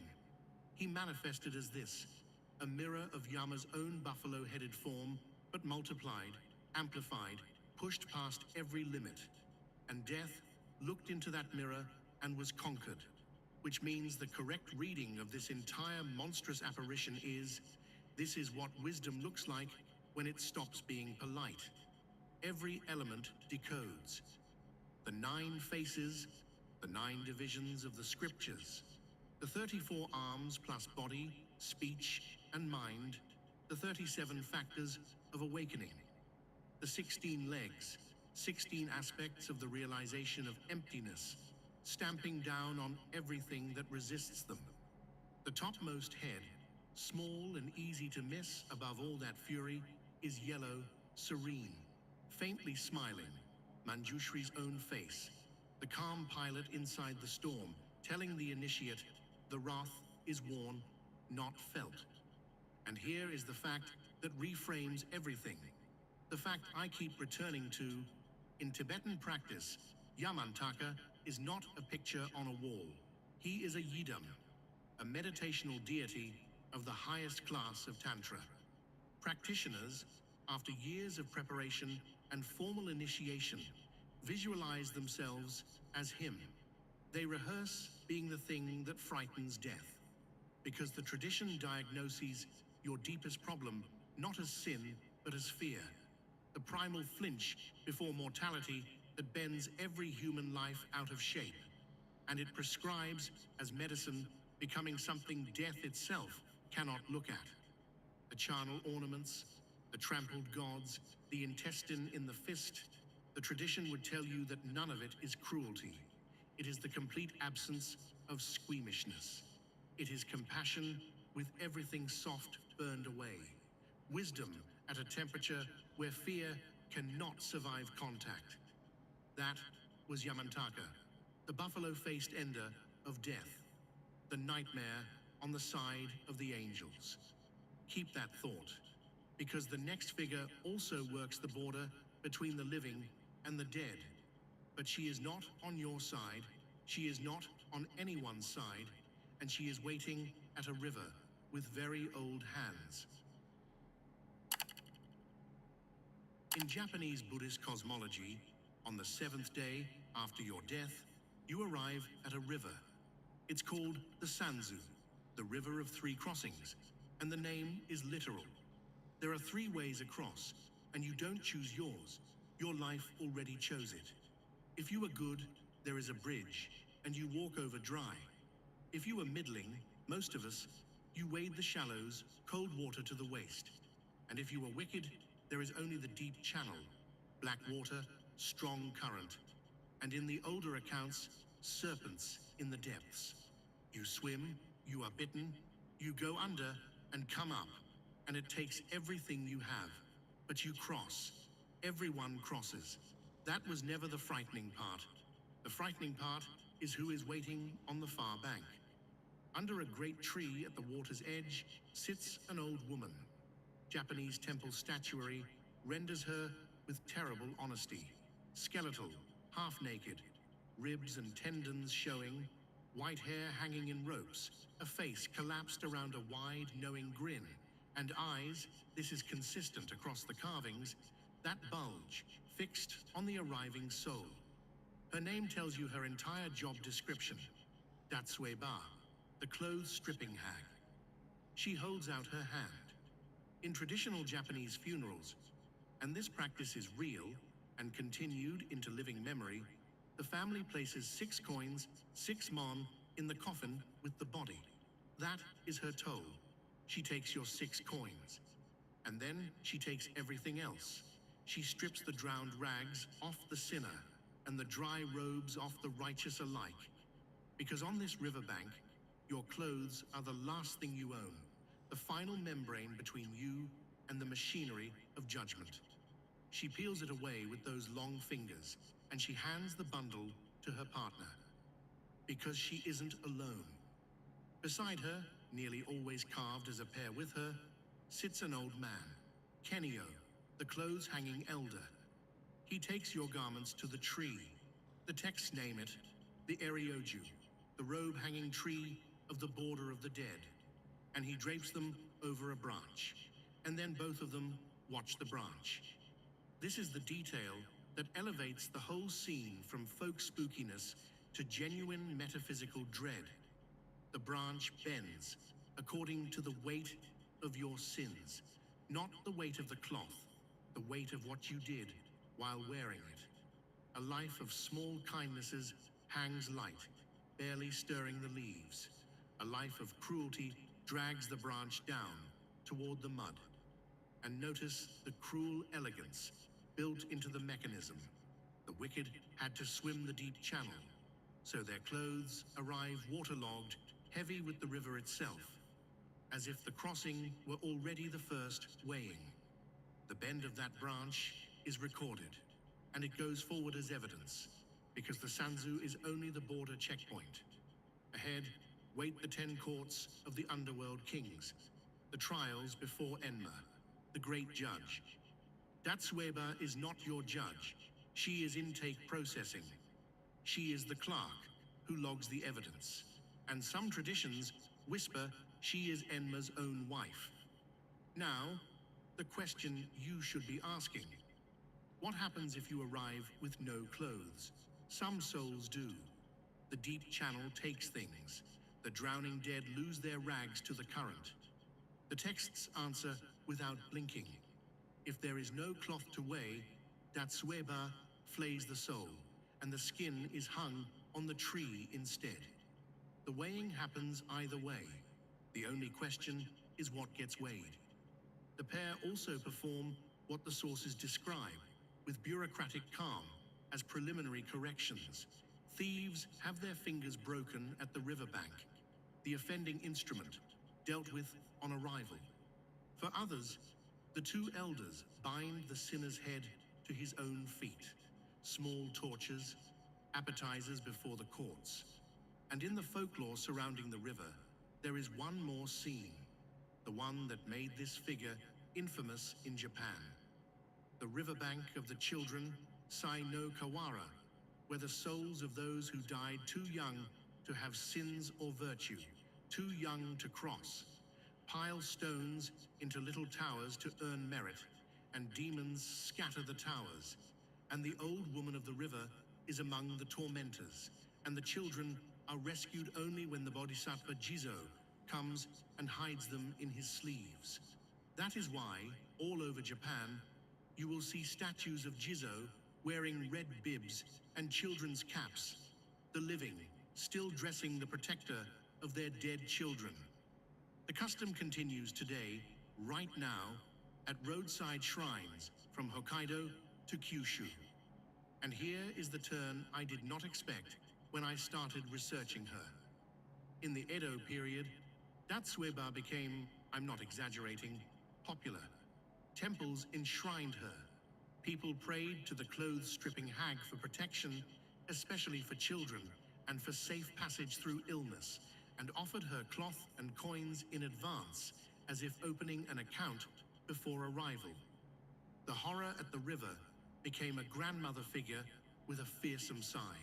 Whether that's the human genius for domesticating terror, or the recognition that a being who handles every single soul at the border deserves cultivation, I leave to you.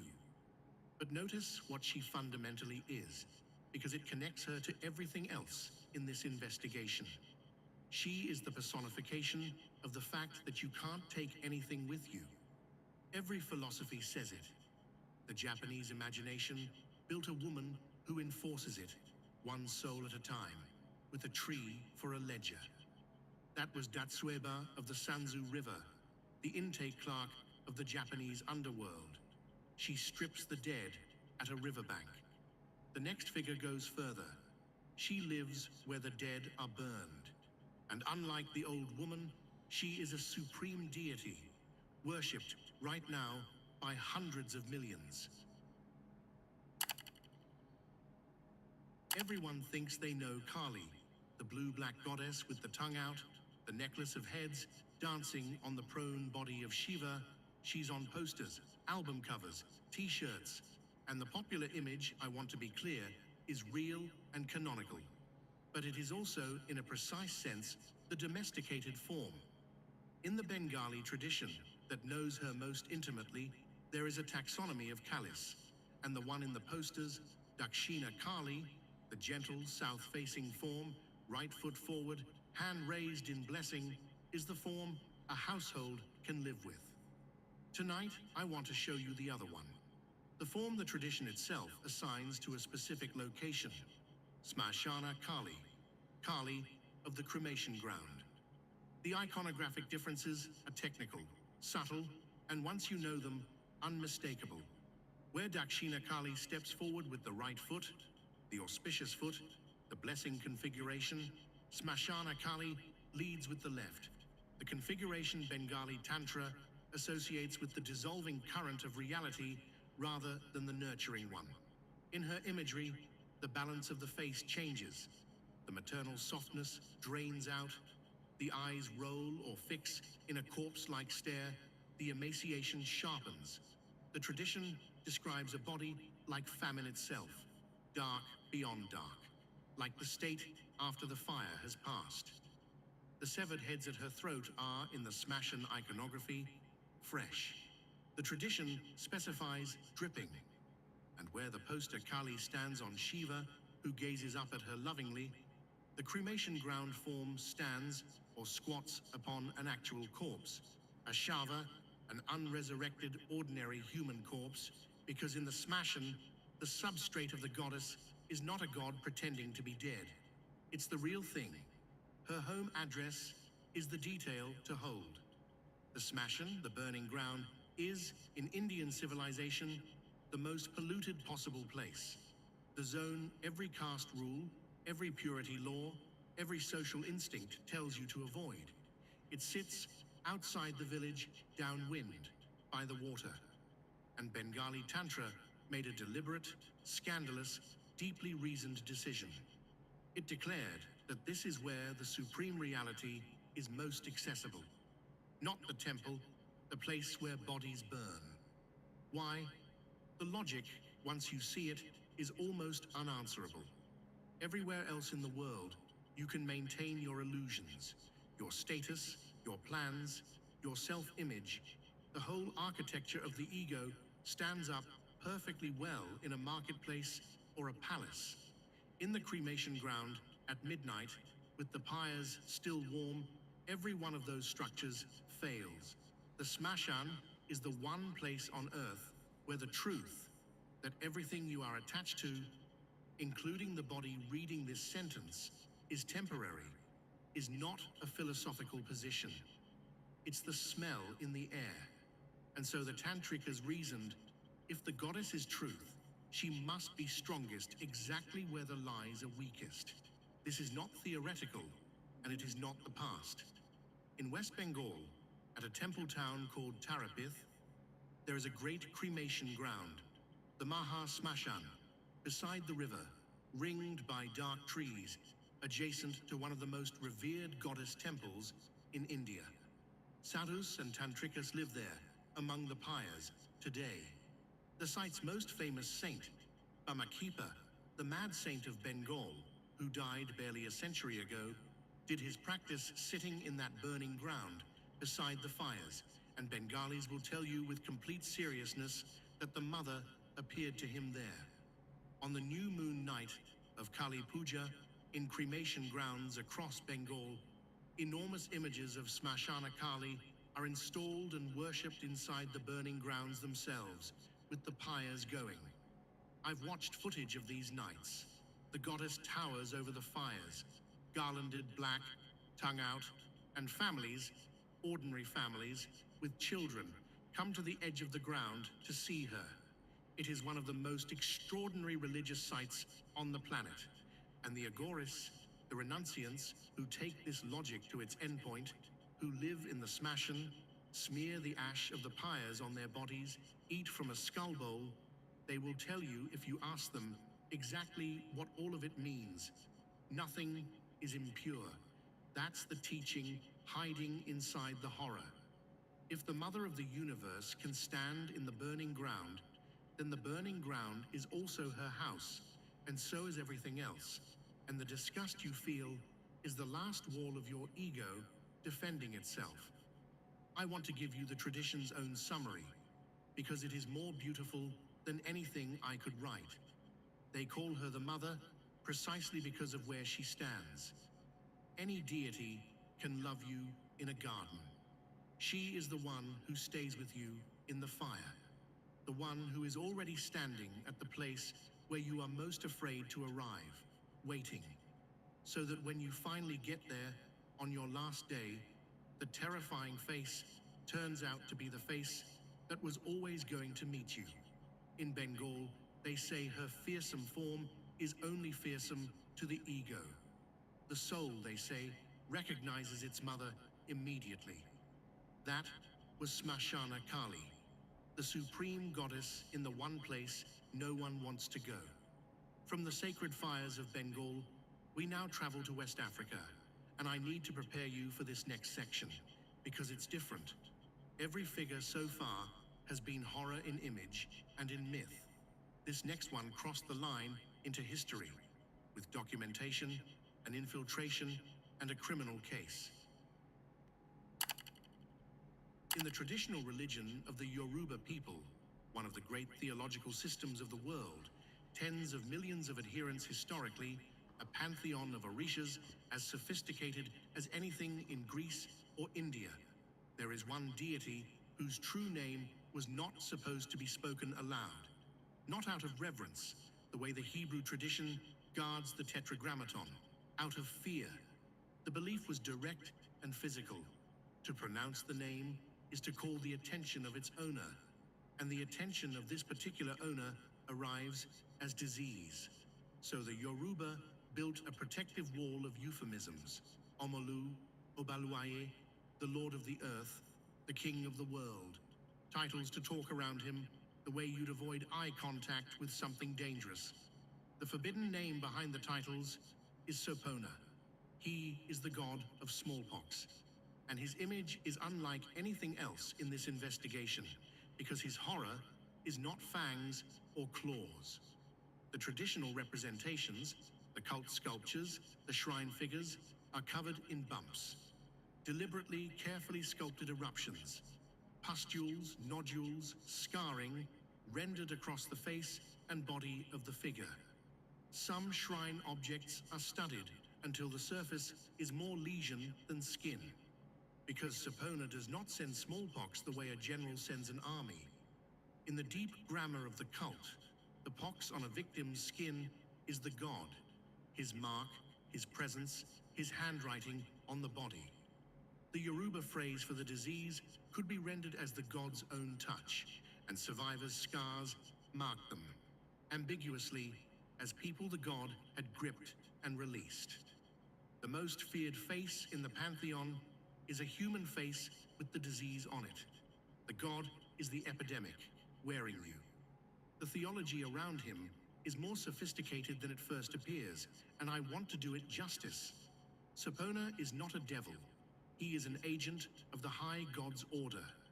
The earth itself in its capacity to punish, hot, dry, associated with the merciless season when epidemics came. He could withhold as well as inflict, and his priesthood functioned, in effect, as the public health authority of the pre-colonial Yoruba world. They quarantined victims. They disposed of the contaminated dead and their belongings, which, notice, is epidemiologically correct. And this is documented, and it deserves far more attention than it gets. West African priesthoods of the smallpox deities practiced variolation, deliberate inoculation with matter from a pox scab, centuries of folk immunology, the same principle that would eventually conquer the disease worldwide. The priests of Sopona genuinely could control smallpox in both directions. Hold that phrase, both directions. Because now, the history turns dark in a way mythology videos rarely have to deal with. And everything I'm about to tell you is in the colonial record and the medical literature. Lagos, turn of the 20th century. Smallpox outbreaks keep flaring in certain districts, and there's a pattern to them a trained eye could see. The disease clusters strangely, hits certain households, spares others, moves in ways an airborne virus shouldn't. A Yoruba physician named Dr. Oguntola Sapara, remember his name. He was one of the first Western-trained African doctors in Nigeria, and he deserves to be famous, is working these outbreaks, and he notices that vaccination and standard containment aren't producing the results they should. He also notices that wherever the epidemic goes, the influence of the local Sopona priesthood grows. Fees for appeasement rituals, property of the dead claimed by the shrine, whole communities in terror and in debt to the gods' mediators. Sapara forms a hypothesis so grim that he cannot publish it, cannot even really speak it, without proof. So he does something almost unbelievable. He joins the cult, undercover, a practicing physician, secretly initiated into the priesthood of the smallpox god, attending the inner rituals, learning what the shrine actually does. and inside he finds what he feared. Some of the priests were manufacturing the epidemics, using their variolation knowledge in reverse, harvesting material from the scabs and rashes of the infected and deliberately applying it, seeding smallpox in the community, then selling the community protection from the god they had just unleashed. The sacred technology of immunization, run backwards as a weapon and a business model. Divine terror as a protection racket, with a live virus as the enforcer. Sapara took what he had to the colonial administration, and in 1907, the British banned the worship of Sapona outright across the territory. I have complicated feelings about colonial bans on African religion. That instinct is right in general. But this specific case was initiated by African medical evidence of biological crime, and it stands, as far as I can tell, as one of the first documented cases in world history of what we would today call deliberate epidemic manipulation. And the cult did not die. It went underground, a banned priesthood of a forbidden god, worshipped in secret for decades. When the World Health Organization's smallpox eradication teams moved through West Africa in the 1960s and 70s, they encountered communities that hesitated before the needle because the campaign was understood by some as a declaration of war on a god. The last natural smallpox case on Earth was recorded in 1977. The god's weapon is extinct, sealed in 2 laboratory freezers. But Sapona himself survived his own disease. Carried across the Atlantic in the holds of slave ships, he lives today, enormously venerated in Brazil and Cuba and the diaspora as Babalu Aye and Omalu, the Lord of the Earth, healer of epidemics, his imagery softened to raffia coverings that hide the marked skin, his name still handled carefully, danced for, sung to. In Cuba, his December festival draws crowds of hundreds of thousands. Desi Arnaz sang Babalu on American television in the 1950s. Almost no one watching had any idea the song was invoking the smallpox god of the Yoruba. That was Sapona, the god who is the disease, and the priesthood that turned him into a weapon. And that pattern of the divine predator hiding inside something that looks harmless takes us now to the deepest, most obscure layer of this entire investigation. A tiny island tradition, a few paragraphs in the ethnographic record, and one of the purest predator goddesses ever recorded. Melanesia, the great arc of islands from New Guinea through the Solomons to Fiji, holds some of the least documented mythology on Earth. Hundreds of languages, thousands of local traditions, most never written down, much of it already gone. When the ethnographers of the early 20th century worked through the swamp country of the Papuan coast, they recorded, among the Kiwai people and their neighbors, a figure that has haunted the margins of comparative mythology ever since, mentioned in the encyclopedias in 3 or 4 sentences, never explored. Her name is Abere. The recorded material is spare, and I'm going to give it to you exactly as the sources give it, because its spareness is part of its power. Abere is a wild woman. That is the ethnographer's consistent phrase. Wild in the sense of belonging to no village, no family, no law. She is beautiful, and the tradition insists on the beauty, because the beauty is the weapon. She lives in the swamps and marsh channels, the drowned country between land and water, where the reeds grow taller than a man, and she is attended by a company of young women, daughters, servants, or something else. The sources genuinely differ, and we'll come back to that. This is her hunt. A man traveling alone, by canoe through the channels, or on foot along the margins, sees a woman where no woman should be. She is unclothed, or nearly, and she is beautiful, and she calls to him. He follows. Of course he follows. The entire tradition is built on the certainty that he follows. she recedes into the reed beds, staying just in sight, drawing him off the firm ground, out of sight of the water paths, into the drowned maze. And then the reeds move. This is Abere's specific signature power, the detail that makes her unlike any siren or rusalka in the world catalogue. She commands the vegetation. The sources name the very plant, the mimea reed, which is said to grow around her at will, to screen her, and at her command, to grow around him.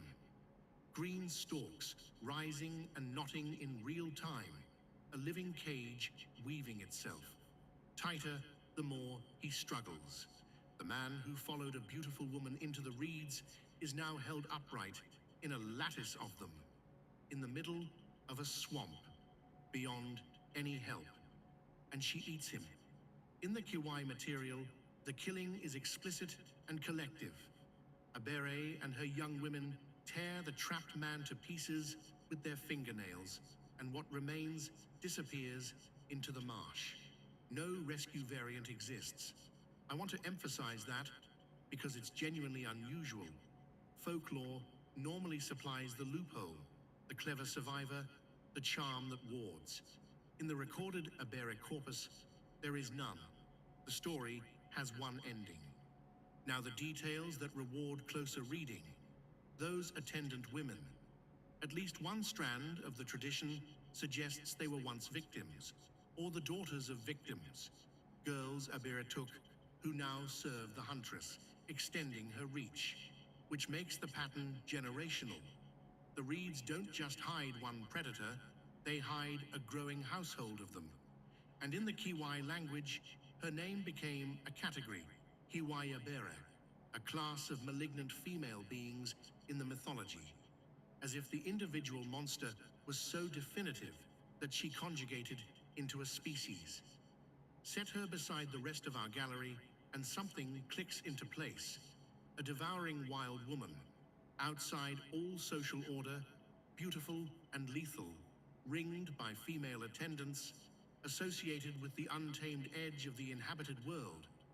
The Melanesian material has independently produced a figure that rhymes point for point with beings from utterly unconnected traditions, including the queen we're about to meet in Bali.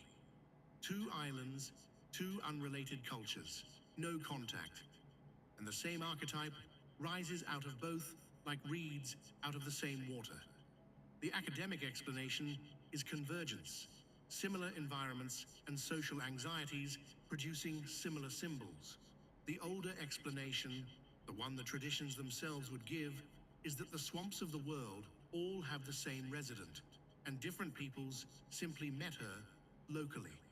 As always on this channel, I give you both readings, and the choice of which one keeps you awake is entirely yours. But even staying strictly with the scholars, notice what Abere personifies with absolute economy, the deadliness of the threshold. The swamp is the archetypal in-between, not land, not water, not passable, not chartable, the zone where the village's rules have no force. Every culture posts a guardian horror at its thresholds. The Melanesians posted the most honest one, no monster costume at all, just beauty in the wrong place, calling your name. That was Abere of the Reeds, the deep layer entry on this list and the purest expression of the predator divine. And now we surface for the final figure of the night.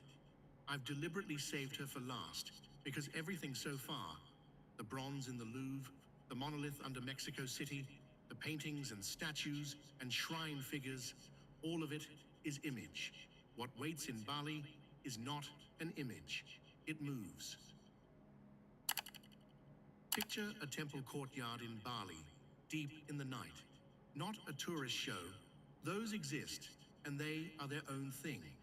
But the real event, in a village temple, and specifically in the kind of temple where this drama belongs, the Puradalum, the temple of death, which stands at the seaward, downhill, spiritually dangerous end of every Balinese village, next to the cemetery. The gamelan orchestra is playing, And if you've never heard gamelan live, it doesn't sound like music so much as like bronze weather, shimmering and clashing in waves. Incense everywhere. The whole village is present, children in front. And then she comes through the temple gate, white hair to the floor, matted, wild, eyes that do not blink, carved, bulging, ringed in gold, tusked fangs curving from the upper and lower jaw, fingernails like a fan of knives on hands that tremble in the flame light with a distinctive quivering motion that Balinese dance reserves for the demonic. Striped, pendulous breasts, she is ancient, and the body announces it, and falling from her mouth, past her chest, nearly to her waist, the tongue. A long red and gold tongue of flame, the single most recognizable feature of the most terrifying sacred image in Southeast Asia. Her name is a title, not a name, Rangda. In Old Javanese, it simply means the widow. Here is the first thing you need to understand, and it is the thing that separates her from every other figure in this investigation. The mask coming through that gate is not a prop. In Balinese religion, a Rangda mask of the sacred class is a consecrated object, carved from the wood of the pule tree, which is held to have power of its own, and then put through a ritual called ngere to bring it to life. And I chose those words carefully. The ngere is conducted at night. Sources describe the mask being taken to the cemetery or the temple of death in darkness with offerings until the sign comes that a presence has entered the wood. From that night on, the mask is not referred to casually as Rangda at all. The community gives it an honorific Ratu Ayu, beautiful queen, is one recorded example. It is fed offerings, wrapped and stored in a shrine in the temple, like the sacred object it now is. When it is damaged, it is not repaired like a thing. It is ritually renewed like a being. Balinese communities are, on the record, matter of fact about all this. The mask is inhabited. The question of by what is answered differently depending on whom you ask, and I'll leave that door open. Her story comes from the Kalon Arang, a Javanese Balinese text whose roots go back roughly to the 11th and 12th centuries, and it is a genuinely great piece of dark literature. A widow of the village of Gira, a powerful sorceress, has a beautiful daughter, Ratna Mangali, but no man will court the girl because everyone fears the mother. The widow's grief and humiliation curdle into rage, and her rage has teeth. She is a mistress of black magic, and she unleashes plague on the kingdom. Whole villages die. She leads a coven, the Layak, the witches of Balinese belief, who are said to study transformation and to fly by night as floating heads trailing their own entrails.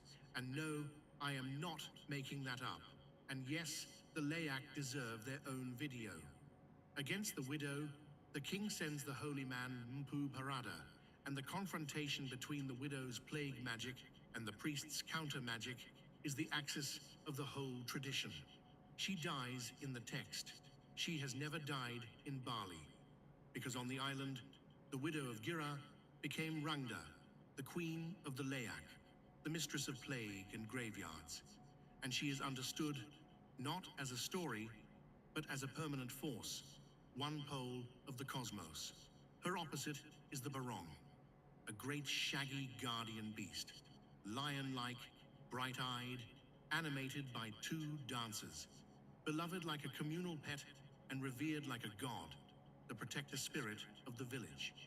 And in the drama that Balinese religion stages between them, in the temple, at night when it matters, the two of them fight. Now comes the part that even after everything else in this video is going to strain belief. At the climax of the confrontation, Barong's followers, village men, with ceremonial Chris daggers, the wavy-bladed knives of the archipelago, charge Rangda. She raises her white cloth, and she turns their own weapons against them. The men enter trance. This is the Karawan, and it is not choreography. Eyewitness accounts across a century, from anthropologists to filmmakers, describe men with rolled-back eyes, rigid or convulsing, pressing the points of their own daggers against their own chests, leaning into the blades, and the skin holding, because the Barong's power is upon them. Priests move among them with holy water and incense. The entranced are eventually carried into the inner courtyard and brought back to themselves. The dancer wearing rangda is frequently entranced as well. The role is so spiritually loaded that it's given to respected men of standing, and even then, the mask is said to take them. Margaret Mead and Gregory Bateson filmed these trance events in the 1930s. The footage exists. You can find it.